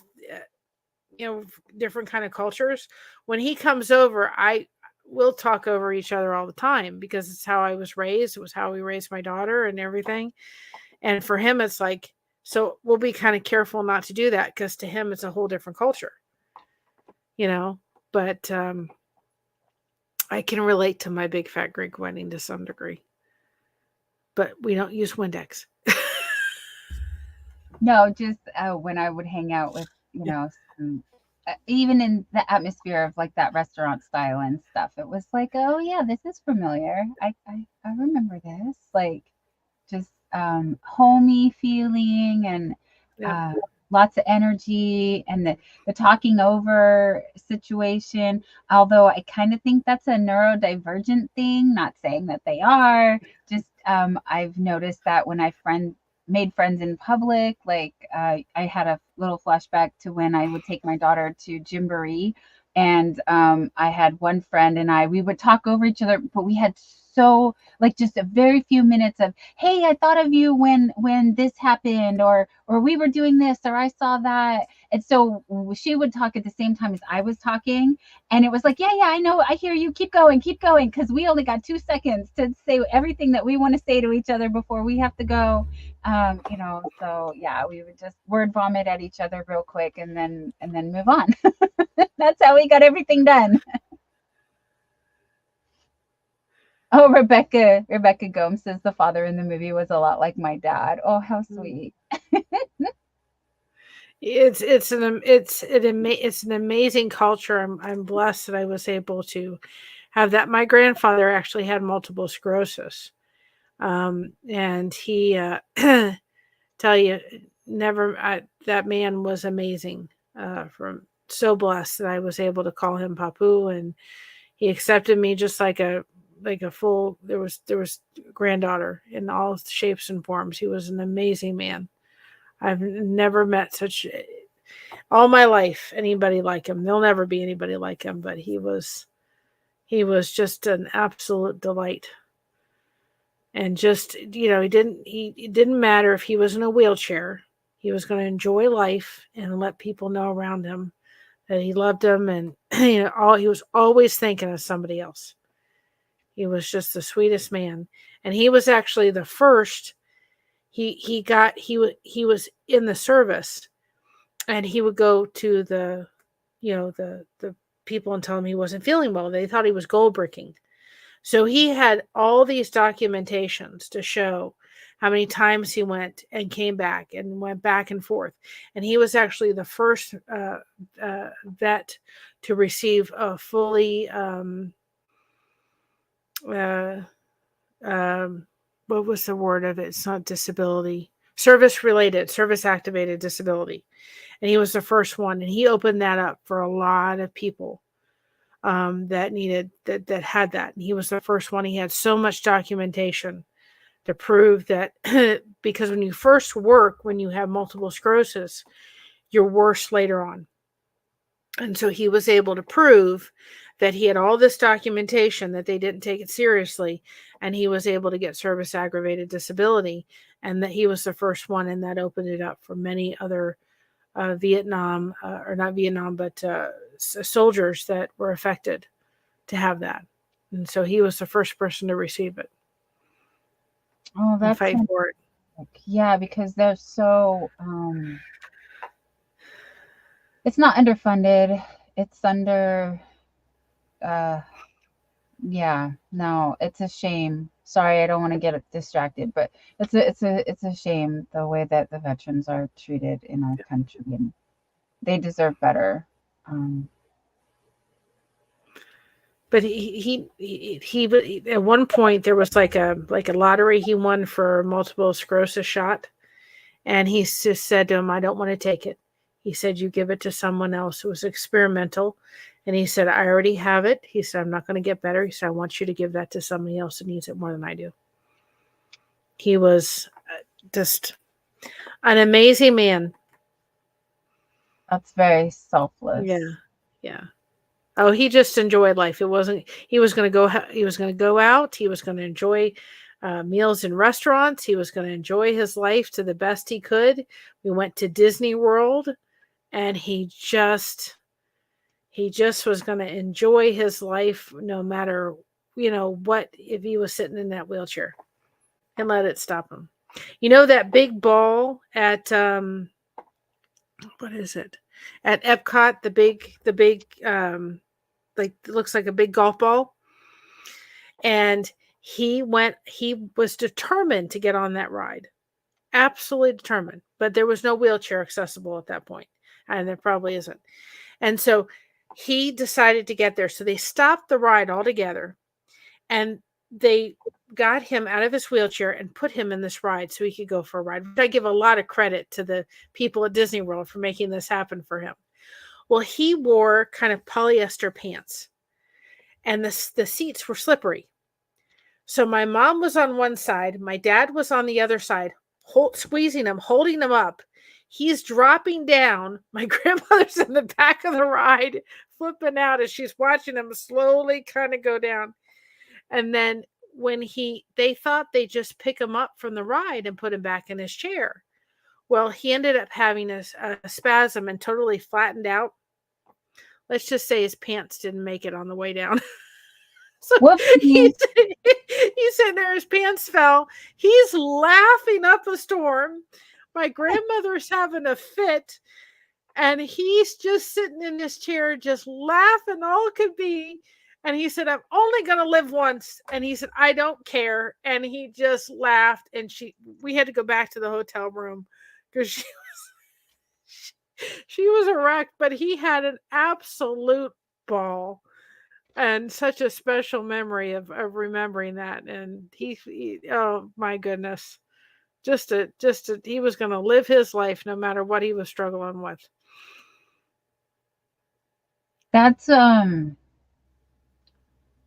I really want to do, like, hold on to your sense of humor, you guys. Like, sincerely, like, that will keep you young at heart and really does a lot of good stuff for your mental health. Like, Granny D has an excellent sense of humor, and that's why I was saying earlier how I admire and look up to Granny D and Misty's Cottage, and because there was a point in my life where, to overshare real quick, it was a low point, and I could not find my sense of humor with 2 flashlights in the daylight. Like, it just wasn't happening.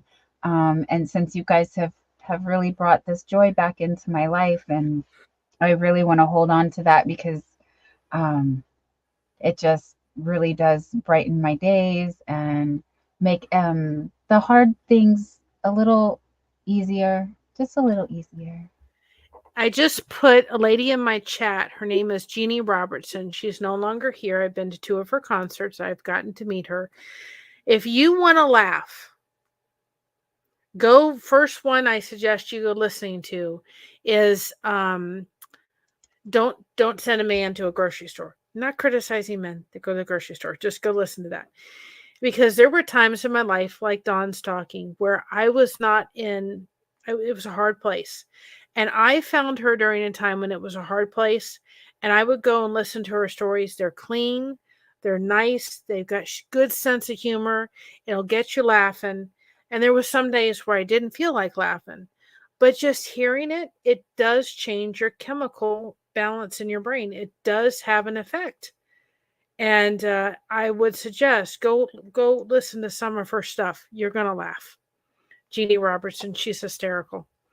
And I just shared her on my site as well. Thank you for that. She is. Just go listen to that one. She's got one on bungee jumping naked.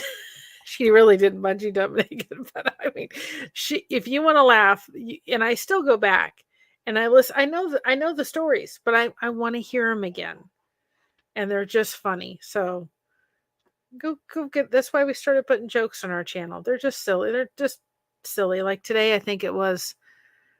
What was it? How do you know a dogwood tree? You know it bites bark.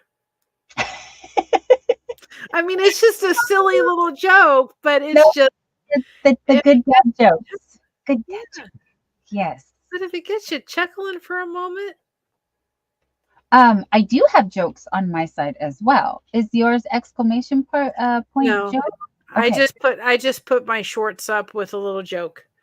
Just so you can find that on your just give yourself a little laugh. So we have dad jokes on my chat. If you're over there, you can type just joke, just JOKE. Mine says, "What's red and bad for your teeth?" Nightbot is not very funny. He's saying a brick. Yeah, thanks. Yep. Not all of them are.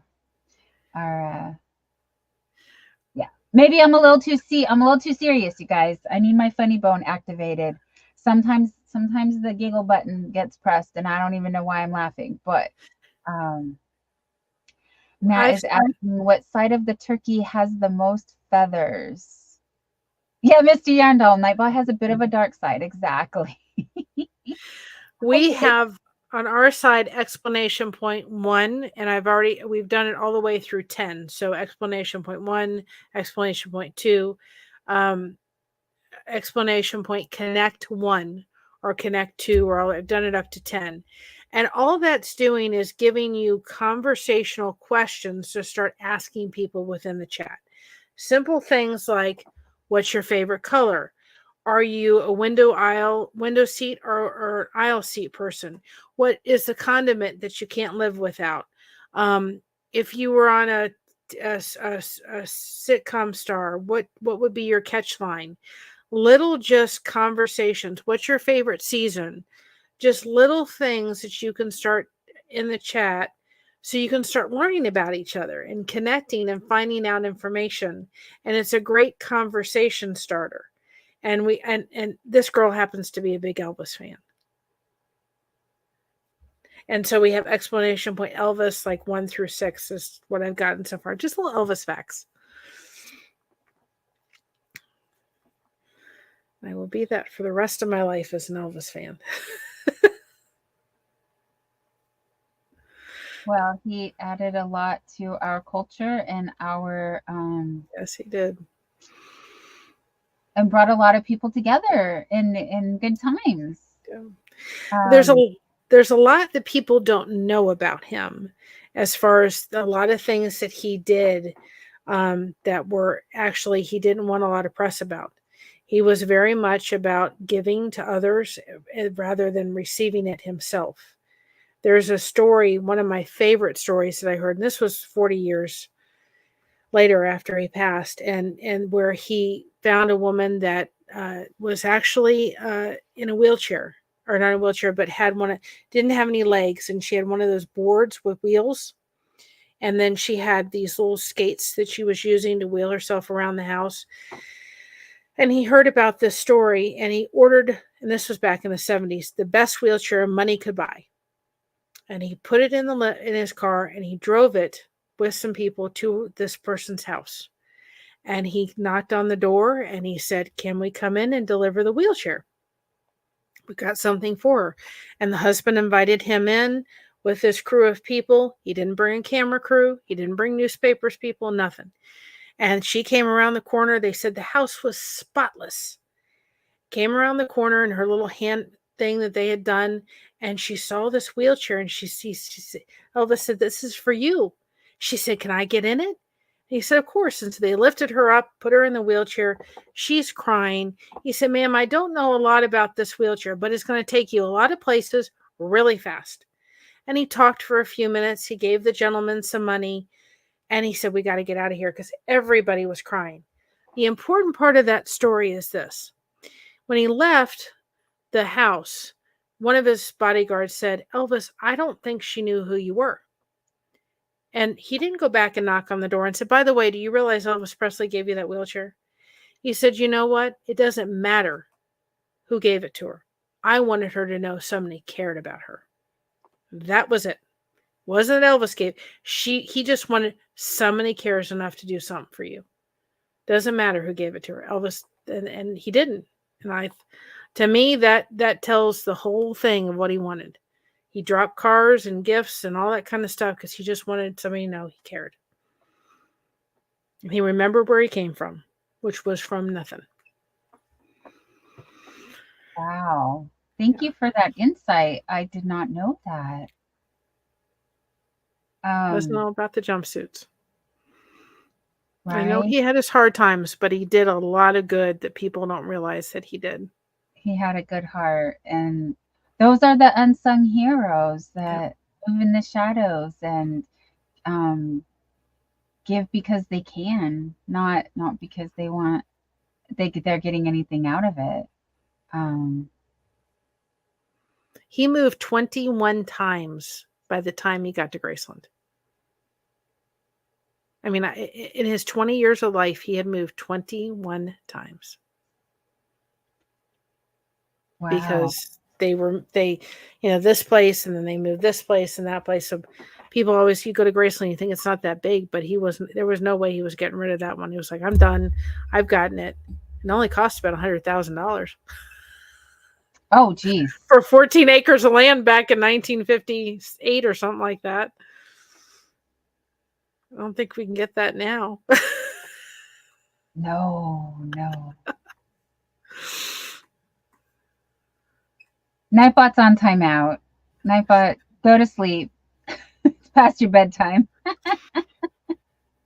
I gave Nightbot a second chance. Which is the fastest growing city in the world? Dublin. Oh, geez. You do know Elvis had a twin brother, right? No. Yes. No. He's a little bit twin.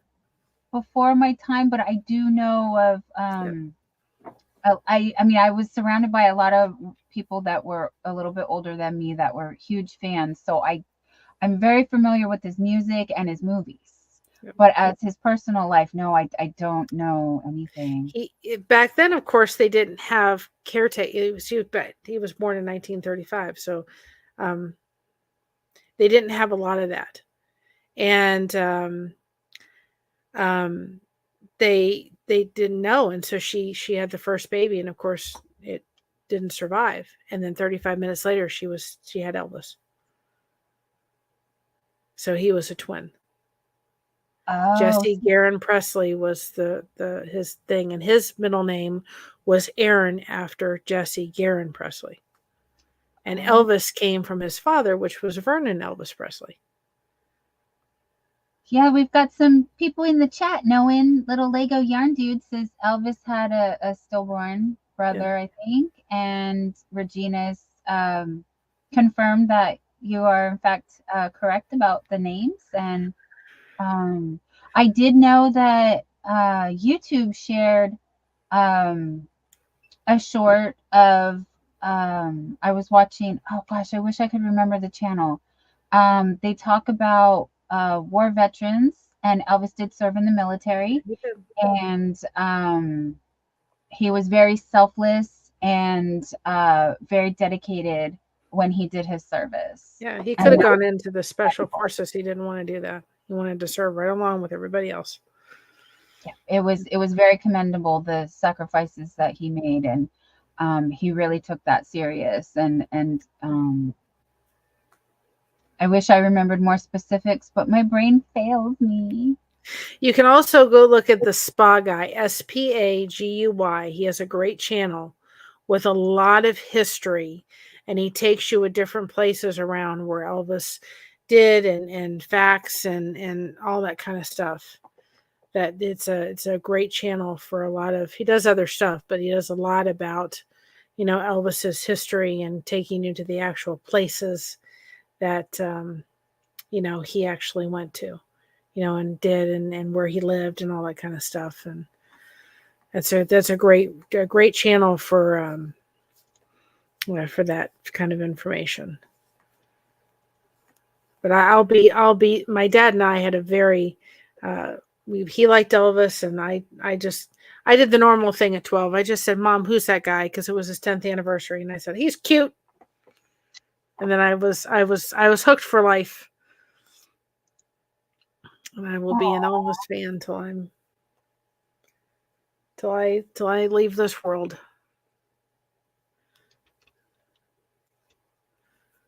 I was just dropping that in the link on my channel on my side. Thank you. Oh, and see, Mary said exclamation point Elvis in the chat. And then Elvis served in the Army after he was already famous. He served from 1958 to 1960 and was sergeant when leaving the Army. Yay! Yep. I remembered a little bit. You did. I'm impressed. I've spent probably half of my career, doing the Elvis, and then just wanting to find more about who he was. But I wouldn't, you understand, I wouldn't be on this YouTube without Elvis. I know it sounds weird, but I got onto the lifeboat because he was on the growing up in Scientology, and I was just interested in that because Priscilla and Lisa Marie Presley were involved in that. That's how I found the lifeboat, and the lifeboat's what got me on the YouTubes. Or I probably would not have been sitting here. So Elvis had a hand in that. Yeah, interesting. Yeah. Very interesting. Yeah, I wanted to find out more about that to understand all of it. I am very interested in history, and I do enjoy old Hollywood, and that era is really fascinating. I do like the saying, he who forgets the past is doomed to repeat it. So Absolutely. I think that legacies are important in that way, where we are here for such a short time, that it makes me sad, actually, and I don't want to be a downer, but my point is that whatever we can learn from our past and bring that into the future with us, I think that will advance us as people into doing better for our societies. Who has Tractor Supply? Why are we going shopping? Sorry, squirrel. No PetSmart. You go to hardware stores. Lawrence is saying, okay. Sorry. We're here for you, chat. We're here. We see you guys. We see you. We do.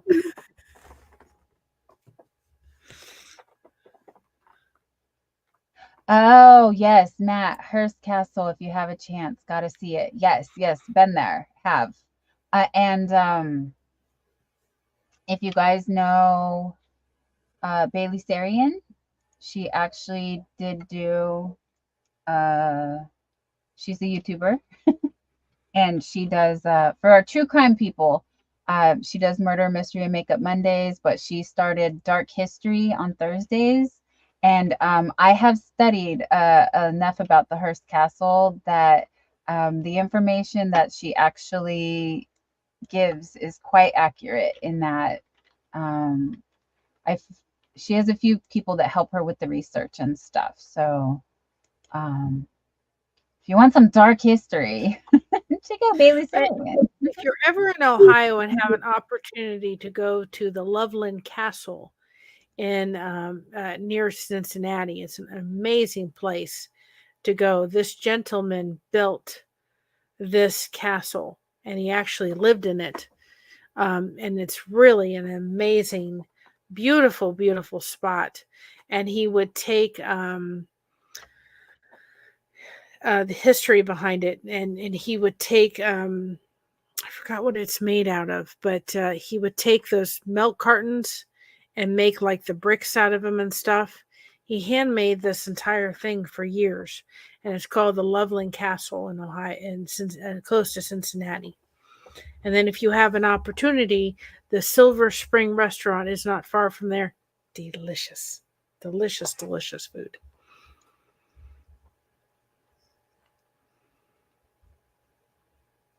Well, if you cannot go in person, I'm pretty sure you can find someone who has on YouTube. Yes.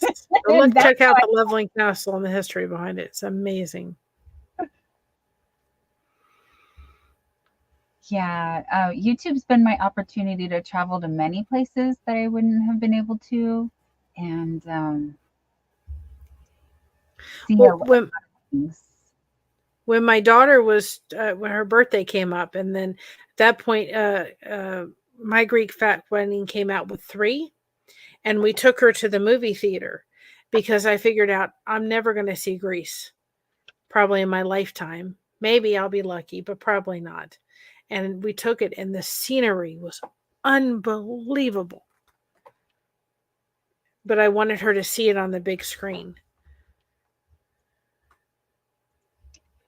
The wonderful sponsor of my website, Harnell Media, is going to say good night, all. Good night, Steve. We will see you tomorrow. Thank you. Thank you for everything you do for us and for making my channel that much better, because he's provided a place for us to put all of the live streams that are currently scheduled onto a calendar that you can find at donyarndoll.com.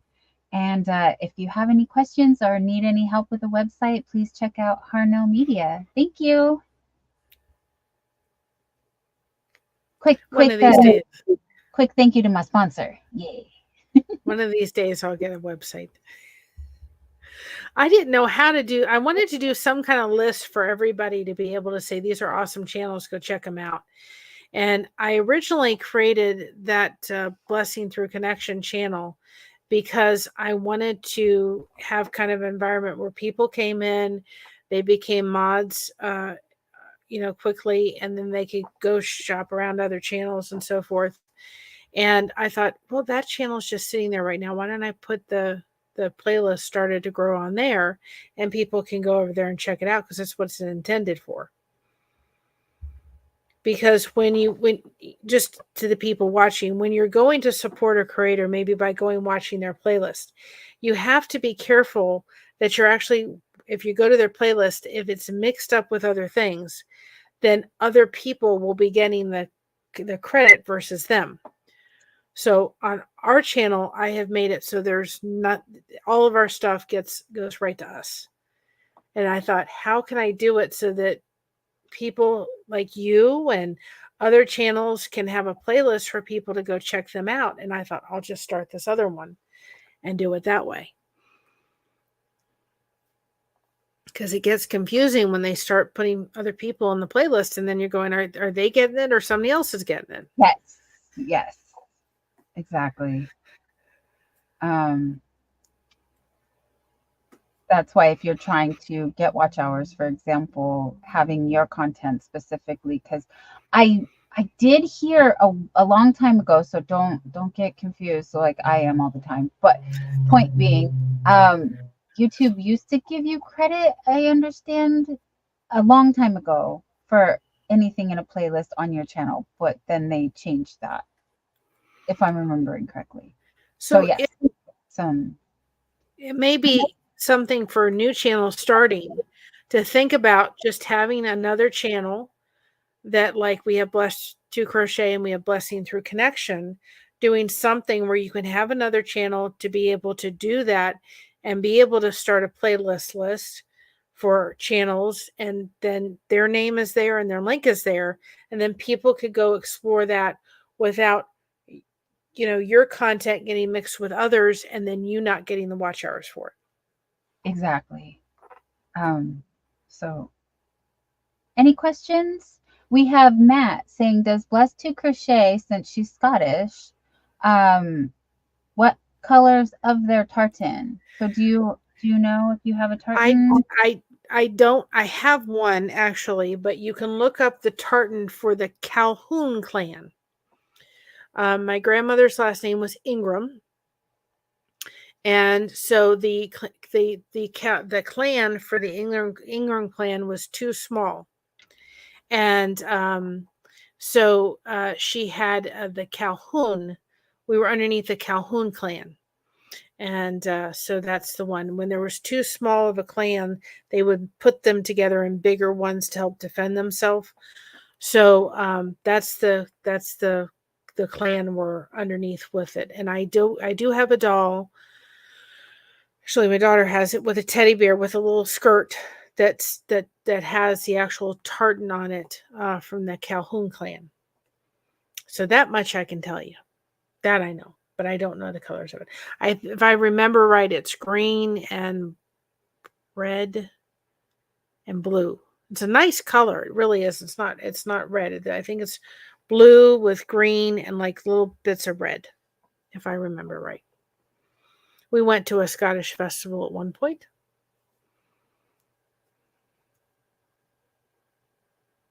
Yes, like Spanx, yes. We are the Calhoun clan. I don't know if there's, was it show maybe? But my grandmother came over to this country and she was very embarrassed by her her her Scottish brogue. So she lost her Scottish brogue. Yep, I was right.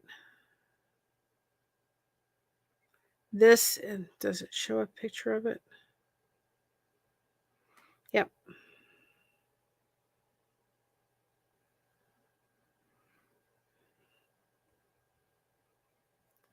See if I can blow this up a little bit so you all can see it. This is I was exactly right. It's what I remembered it to be. This is, oops.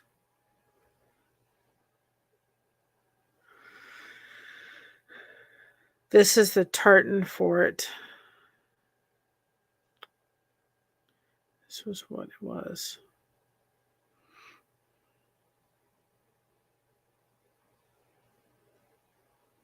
So this is the ancient Calhoun clan tartan. That's the colors I remembered it to be. So that's that one. That's beautiful. That was the tartan.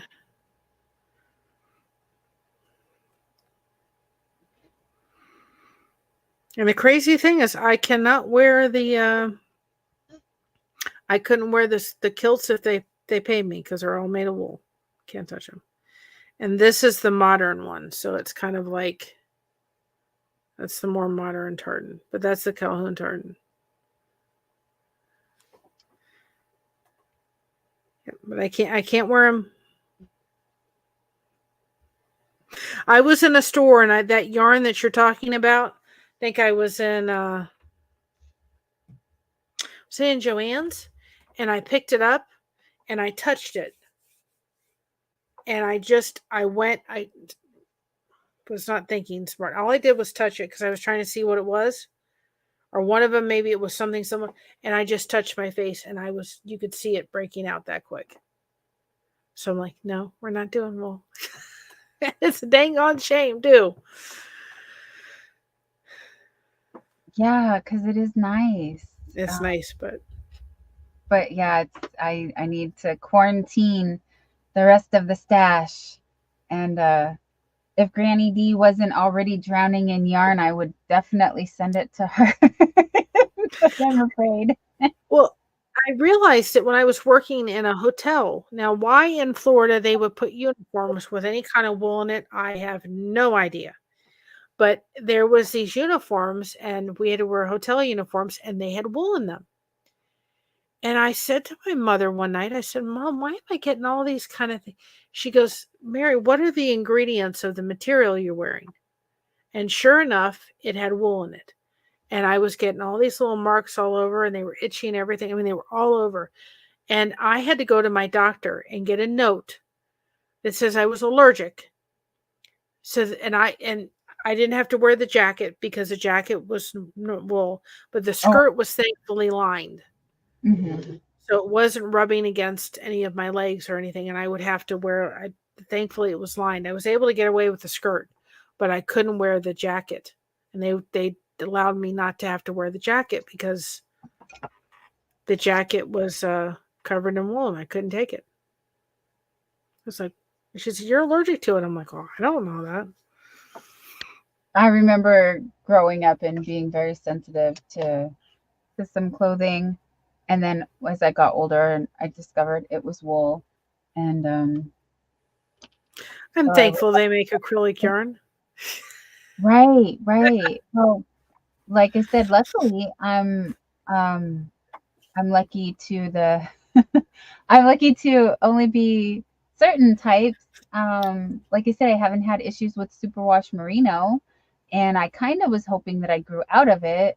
But I think that as time has gone on, they've gotten better about, like, having the superwash merinos and other styles. And yes, Regina's only allergic to mold.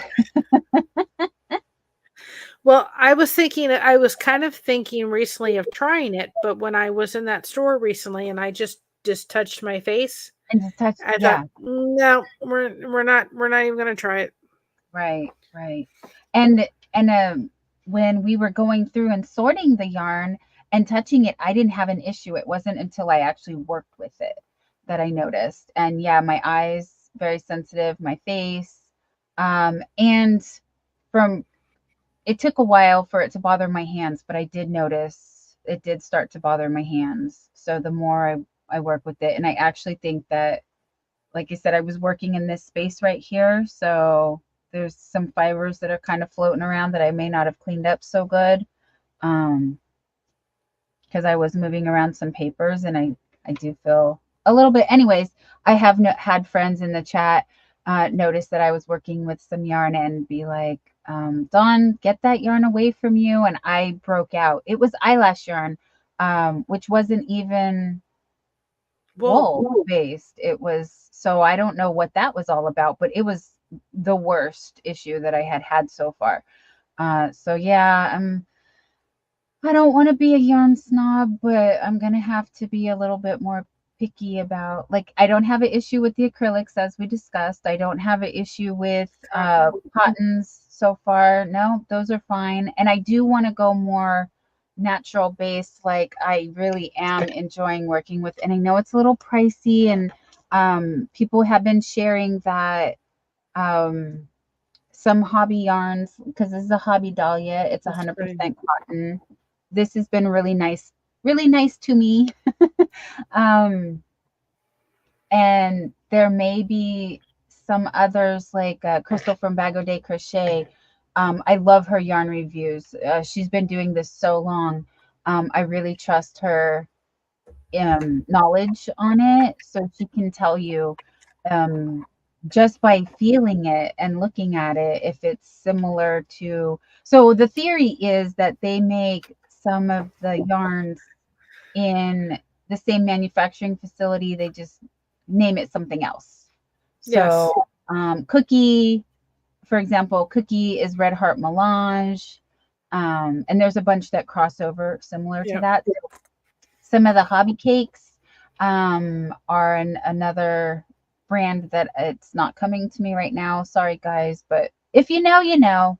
So yeah, keep your eyes out because you may find it at a lower price point, or maybe at a you know, if shipping charges, you might find free shipping somewhere else. I know Ice Yarns is another popular one where, okay, yes, charging the shipping charges may be a higher than most, but if you average that into the price of the yarn, it still ends up being a better value overall. So, and I do have several ice yarn reviews over on my channel. I've really focused on doing a lot of the acrylics. I haven't gotten into cotton yet, but I did a little bit of a deep dive into the Saver 100 and the Favorite. Because there was not a good selection on the YouTube with those three. And I found out I actually liked personally the Favorite the best. Okay. This was. Yes, show us the yarn. Yes. Show the yarn. This is my favorite. And Favorite was the favorite. This was a brown. And this is the one that I actually liked the best out of any one of them was the favorite. It is the softest one was the favorite. This was supposed to be, I don't know if I have the other one. Here's this one. I've got them in the drawer in case I ever had to pull them out. This one was supposed to be pink. Okay. Do we see pink anywhere in here? This was supposed to be pink.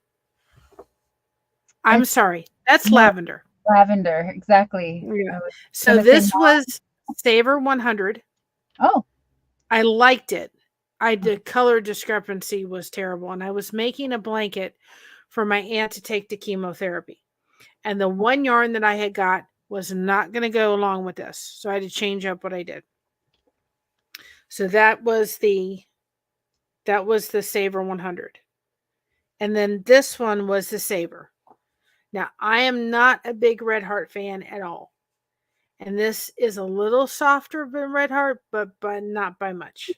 And this is the Saver. It's a beautiful color. But it's a little bit more bulky. I mean, they're the same weights, but you can tell from just the samples I did that this was much longer than this. It's a much bulkier yarn than this one was. So out of the softest, the Saver was the least, then it was the Saver 100, and then my all-time is the favorite. That's the one that I love the most. I'm actually working on a blanket that has favorite in it. But there's a lot of people that talked about those three, but they weren't doing a more. I was like, give me a little bit more. If I'm supposed to say that this is better than Red Heart, not by much. And I don't have much Red Heart. But if you're going to go on ice and you're going to go look at the favorite one, because it's softer than all three of them all together. And it's a nice yarn to work with. Regina said the Saver 100 is still nice. It's nice. It just reminds me more of like working with Red Heart. I'm not a big Red Heart fan. Can you tell? I'm not saying it's not. It's a bulkier yarn. It's a bulkier 4.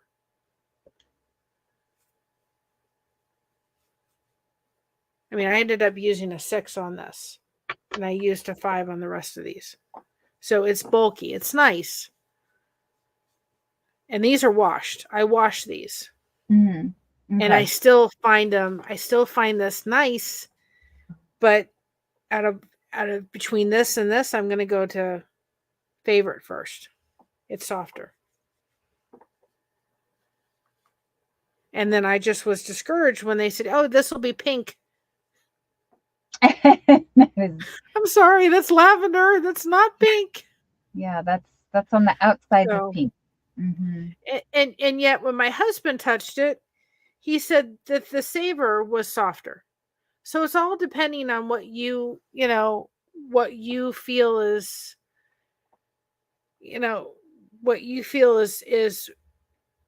what's soft to you. To my mom, the favorite was the softest. But to my husband, it was the Saver that was the softest.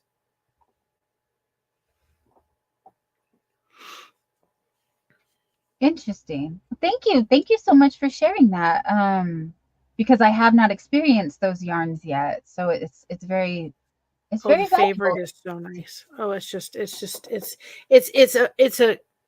this is a stiffer yarn.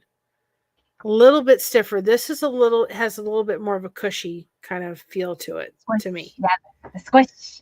Yeah. So if I was going to go to a color, I'm going to choose the favorite. And I did get a really pretty sparkling one. There's one I have on there, and every one of my the yarns that I used on the 2 ice yarn reviews I did all have the links to them, and they're all affiliate links. Oh, very nice. Yes. You can do it too. You can be an affiliate through Ice Yarn. Oh, cool. No charge. And it works. I tested it out. What we would like to eventually do on the channel is down the road be able to do what we will call blessing boxes, which means that we would like to be able to fill them with yarn and hooks. And we all know how expensive yarn can be. We know it can take, $40, $50, maybe even $60 to do a blanket, depending on what you're doing. And what we would like to do is those people that are maybe on a fixed income that can't otherwise, be able to do that. We would like to be able to do what's called blessing boxes. This was an idea that my mom and I came up with, and be able to offer that for those that are just struggling, that are doing this to maybe help them deal with chronic pain, or they just enjoy it, or whatever it is. And then they could take those things and maybe make hats and scarves for those organizations that take them. There's Crochet for Cancer. There's our military will take scarves and hats that, as long as it fits in with the colors that they're asking you to do. Blankets for dog and cat shelters, and then they can go ahead and use that yarn and turn it around to help somebody. But if it is the cost of the yarn stopping them from being able to do something good for somebody else, then we would like to solve that problem. And we'd like to be able to send out blessing boxes. That is so cool.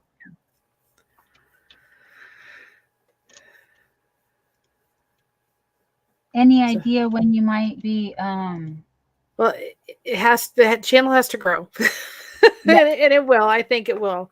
The channel has to grow and you know, and get there, and it will. And that's one of the things that, amongst other things, that we would like to be able to do.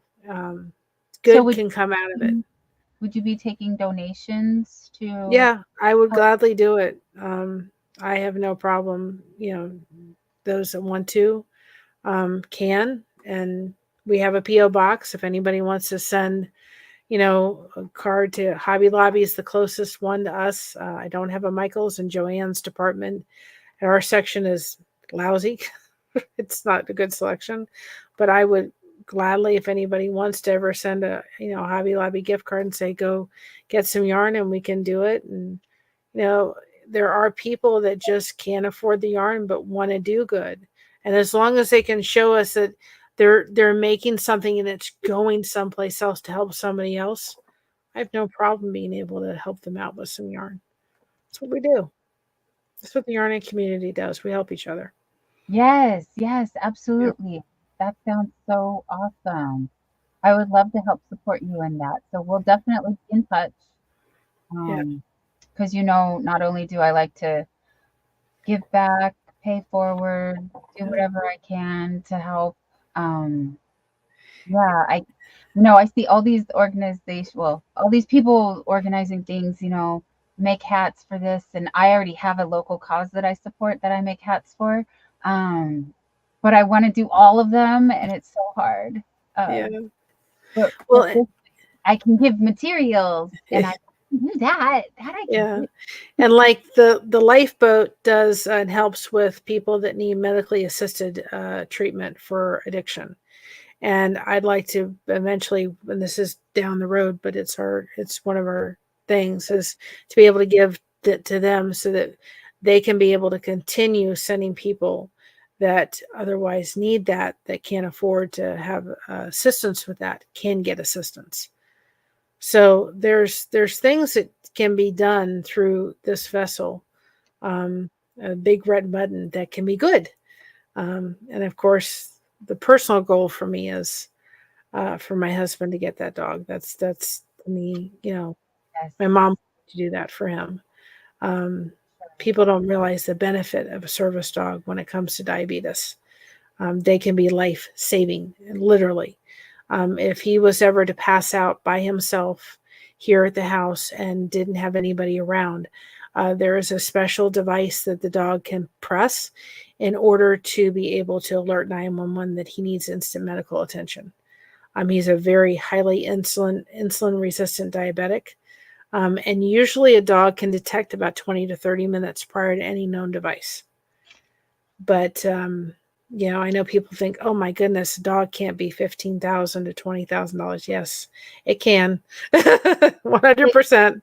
Yes, fully trained seeing eye dogs and eye dogs. Yes, they can for sure. Absolutely. And Christina had one. She had an autism dog, and that was life-changing for her and us. It was the one thing that helped her really sleep through the night, because they found that those with autism need a warm body to sleep with. So it really helped her to have Jordan, and it really was kind of the catalyst for a lot of things. And the night, I'll never forget it. She was on her bed, and there was a space between me and her. He had probably been in service for about 9 months at that point, and he just got on the bed and kind of came between us and lay down. He was a 100-pound black lab, and just lay between us. And then he got up after a few minutes, and I not on purpose left space between my back and the headboard, and he just came up and came around and just plopped there, like, I've got your back, Mom, and guess what? You can go now. I got her. And it was just like, it was, she was 13, and she goes, "Good night, Mom," and I'm like, because I would usually have to sit there for an hour and hopefully go off and that she wouldn't wake up again. So he could detect a meltdown if she was having an over problem. She'd go, "Mom, why isn't he moving?" And I said, "Because he knows you need him for a minute." And he would take all of his 100-pound weight and just plop it right on top of her. And you could just see her whole face going, it was just this relaxing sigh. And but we don't want to get rid of Mocha. We've tried to rehome her for the past year, and we've not really gotten anybody to take her that we feel responsible enough to be able to say, yes, here she is, and you're going to have her forever, and she won't wind up in a shelter. Mocha was abused prior to us getting her, so I don't want her to ever go through that again. So she's a staffy. So in order to be able to have another dog in here, we got to make sure that it's trained properly so that they two can mesh together. And that's why we have to go privately versus non. Because it's like, we're not getting rid of her. She's a sweet dog. Yeah, she's family. Yeah. She's a sweet dog. She's just fearful. Mm-hmm. And I would be too after all the abuse she went through prior to us. She was about a year and a half after all she went through. And she it's so funny. She has a thing for guys in uniform. And our maintenance guy will come, and if he rings the doorbell and she's not on the leash, she will go up to the door, and you would think she's going to rip you from limb to limb. Ooh. She sounds so vicious. And yet she comes in, and once she sniffs and know who he is, she'll wag that little tail, and she'll sniff all over him and want to lick him, and just like the biggest friend, of anything. But it's kind of like, I'm going to show you how big and bad I am first, because nobody's going to hurt me. So, but she's the sweetest marshmallow. She loves getting on the couch under the blanket with me, and she'll go under the blanket as I'm sitting there crocheting. She'll be under the blanket, and she loves her blankets, and she's a marshmallow. But she's got to show you how tough she is first, because she doesn't want to get hurt again. I don't blame her. She should have never been through what she had to go through, but she's safe with you now, and that's what's important. I'm too afraid if she was rehomed that at one point she'd be put in a shelter, and then all she would be is just in and out, because people wouldn't understand her, so she'd just be in and out. And then my ultimate fear would be that she would be put down because they would really misunderstood her. Yeah. When we take her to the vet, it's a project. And it's taken us 2 years to get her to the point where the vet will we have a wonderful vet, and we'll take her, and they're not worried about her. But any kind of procedure, nail trims, any shots, anything, she has to be put asleep for a little bit to deal with any of it. She can't deal with it outside of that. But when we first brought her, we'd have to take her in the vet, take her to the back door. They'd let us in the back door. We put her on the table. We all hold her down and give her a shot in her backside so she would go to sleep. And that was the procedure to take this dog for a nail trim. She's got a very expensive nail trim. It costs $90 to trim this dog's nails. Oh dear. Yes. I've been in that situation where dogs don't want their paws touched, and Oh, she'll do the polish. She just doesn't want the nail trim anywhere near it. Right. Yeah. Okay. Yeah. I've my mini husky didn't want you even touching her paws. She was like, no. And then, yeah, the nail trim was not happening. She was not aggressive at all, unless you had the clippers. And Oh, she sounds aggressive. She's just not. But yeah, it's just that initial fear response. And the problem is that you've got a staffy, so people look at her and say, she's a staffy, she's a pit, so she's going to yeah, be, no, she's not. They do not have lock jaws. They're, but with any dog, I, you know, with any dog, you need to make sure that if you have young children, you're supervising them so they know how to interact with the dog appropriately. Even with Jordan, he was a black lab, but this dog would get into everything, into the trash can, into here. So if he wasn't being serviced by my daughter, he was in his crate. When we leave Mocha, she's put in a crate yeah, because she'd be in too much trouble if she wasn't. right. So, you know, you know, labs can bite if they're not underneath the right circumstance, or you're not monitoring them and, having the child maybe use them as a jungle gym and all that kind of stuff. You just need to be aware, and, and socialize them to all you can do socialize them. Take them to the vet's office, let them feel the floor, take their paws, do all this kind of stuff, rub them, socialize them, take them to places, take every situation you can expose them to. Yep, Because if Mocha had been exposed right, she wouldn't be where she was. right. But she was taken from her mama, we feel probably too young, and she wasn't socialized. So you got a dog that's going to have problems with the rest of her life, but she's a love. Who's scared to death of flies. She'll hide Oh, under the bed. Just, oh no. Oh no. That's too she's cute. yeah, and she's gotten 10,000 views on a short. Let me tell you, she's a superstar. You guys want to get the views? Put the dogs. I can tell you, I put one yesterday morning, early yesterday morning, of Princess. Over 4,000 views Yeah, already. And it's 15 seconds long, yeah, and it's just her walking with her lamb chop in her mouth. yeah. Uh, so yeah, uh, My we mom want called to me. see the dogs. We want to see cute dogs. Yes, we do. My mom called me up or she called me. She said, "Mary, you got to look at this." I said, "Yeah." And she said, "Get your phone real quick," because she went out to use the restroom. And there she was in the middle, and I've got it on my channel, and she's just out there with all her this dog will not lay down very easily. She's all stretched out right in the grass going, I'm going to sunbathe. It was hysterical. And I got to make this into a short. It was adorable. Well, thank you, Brandon, for coming. Yes, thank you, Brandon. Good night.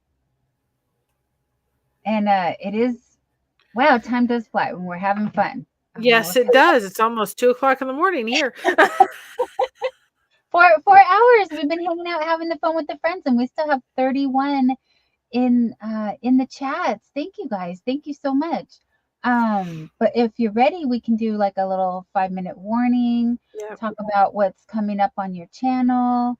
Thank you for sharing so much about, your ambitions and goals and all of the awesome things that you're doing with your channel. I'm so happy that I got to meet you and that you were able to come up today. I'll be Thank you, glad to Mary. come on anytime. And you're welcome on my channel anytime, Dawn. And I just want to thank you. You are in my chat supporting us, and you're in other people's chats, and you're having small channels up here. And I just want to say it's really just so appreciated, I know, by the yarning community. And I know your struggles, and you're prayed for, believe me, because I know you have your difficulties, but you're showing you still can do it when you need to, but make sure you take care of yourself. Thank you. Yeah, I have been sleeping a lot more and a lot better. So thank you guys. For allowing me to have to get the rest I need. Thank you. Thank you for understanding. But I do I do pop in as much as I can, and I'm not going anywhere. I'm gonna do this as long as I can. And those that are on your channel, if you just go back and watch some of her old shows and old things on her channel, and maybe go back and watch some things, that also, when she is not she's having a day where she can't come on because of health issues, it helps to keep her in the algorithm. So that's a great way of supporting Dawn and helping to keep things relevant, is just to go back and watch, you know, a show, or just let it run in the background, and that helps to keep her relevant and all that kind of stuff. And if you're a small channel and you can share her on your community tab, our community tabs I think are underutilized, and we can share other channels that we really like. Let's put them on the community board. Um, That's the invitation you can send out. that's excellent. And I would like you to use, this helps me remember to do this, even though I keep dropping the ball on it. Hashtag Go Support 2024, started by IBB Creates. That's an awesome hashtag to use when you do shout out anyone, because we still got 6 more months of 2024, and I want her to finish strong. She really started the year really big with that hashtag, and I would love to keep that going. Um, Also, Juan the Yarn Addict doing his Kindness Matters hashtag. I really like that. And Mary, I'm going to hold you to the hashtag Short Blessing. I really Okay. like that. I would love to see that be a ongoing Yep. hashtag as well. Like I Your said, voice anybody. does matter, and you are powerful. And I really want to support you as much as I can. So hashtags help. Yes, they do. And my email address is underneath my description. So if you want to email me, it has to be under the 59, short commercial. And if you go on my channel and you go on, you'll see other shorts. They're not fancy at all. Just was done through StreamYard. Just send a little, and I'll be glad to put it on mine and send mine yours, and you put it on yours. And I think it's just a great way to be able to do it. When you all take the time to hit the share button and post things, YouTube channels, or put them on your community post or whatever, and you hit that share, what you are doing is sending out an invitation for other people to come join the party. And you don't realize, I know not everybody. I've been on YouTube for years. I've never sent a super chat. I can't do that. But there's so many other ways you can help the people that are around you, and that are giving content, because it's a lot harder than y'all think. Believe me, I'm like, it's a lot harder than you realize. But without even doing that, you can help other content creators just get themselves out there by taking a moment and sharing it on your Facebook, sharing it on your community tab, sharing it in social media. That's just as powerful as those super chats that come through.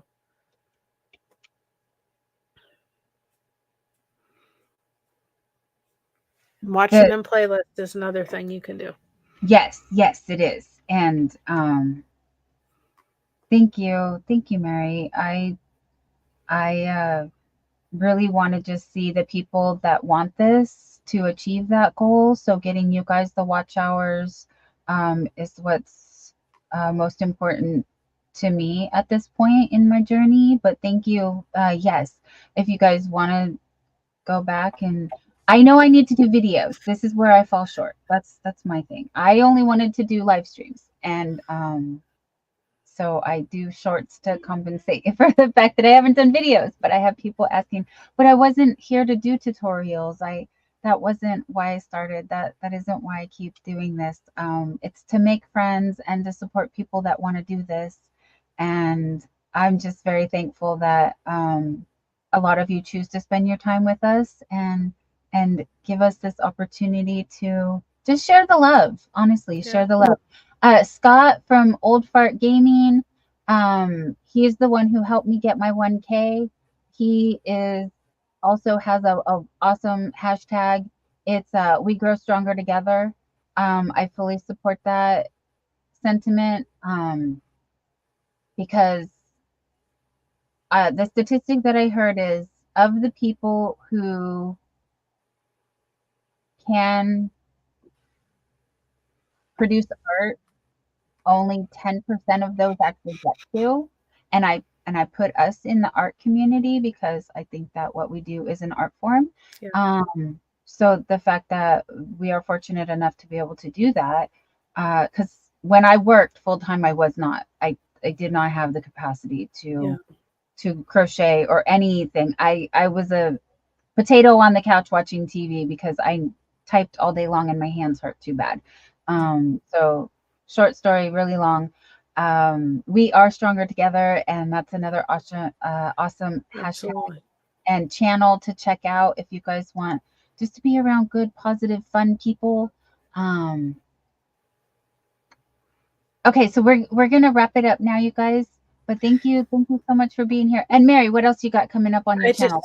just one quick thing. Just remember, this is Blessed to Crochet, but if you go to my channel, there's not tutorials and all that kind of stuff about crochet. It's one thing I'm passionate about, but if you're passionate about something, don't let it stop you from starting a channel.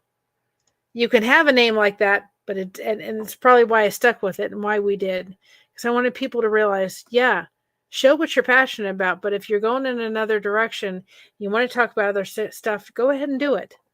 Well, we'll do Lighthouse Mondays on Monday. I kind of feel like all this week has been Saturday. I will be doing a topic Thursday tomorrow. So I do topic Thursdays on Thursday. It comes out on video. I do topic devotional Tuesdays. Those come out on Tuesday. I don't know after this. I'll probably be doing any live streams tomorrow. It'll probably be a rest day in crochet. But I've been doing Saturday evenings where Alfonso's been doing a concert on his channel, and what I do on my channel is just send people over to him for the support. And so that's what's in the works for right now.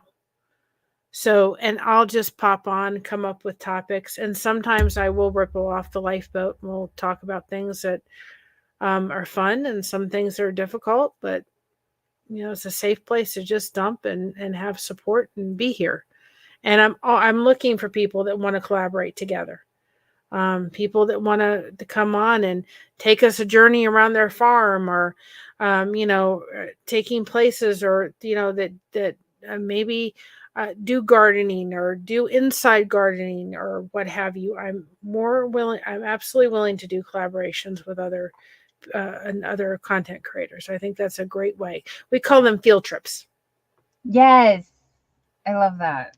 So it's just a mishmash of a lot of things.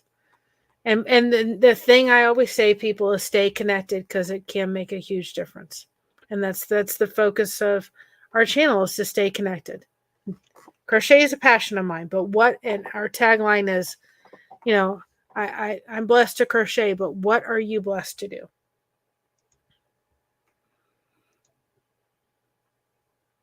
So I love that. yeah. Okay, I'm guys. just thankful for all the friendships. They've been amazing. Yes, thank you. Yes. Thank you, everyone.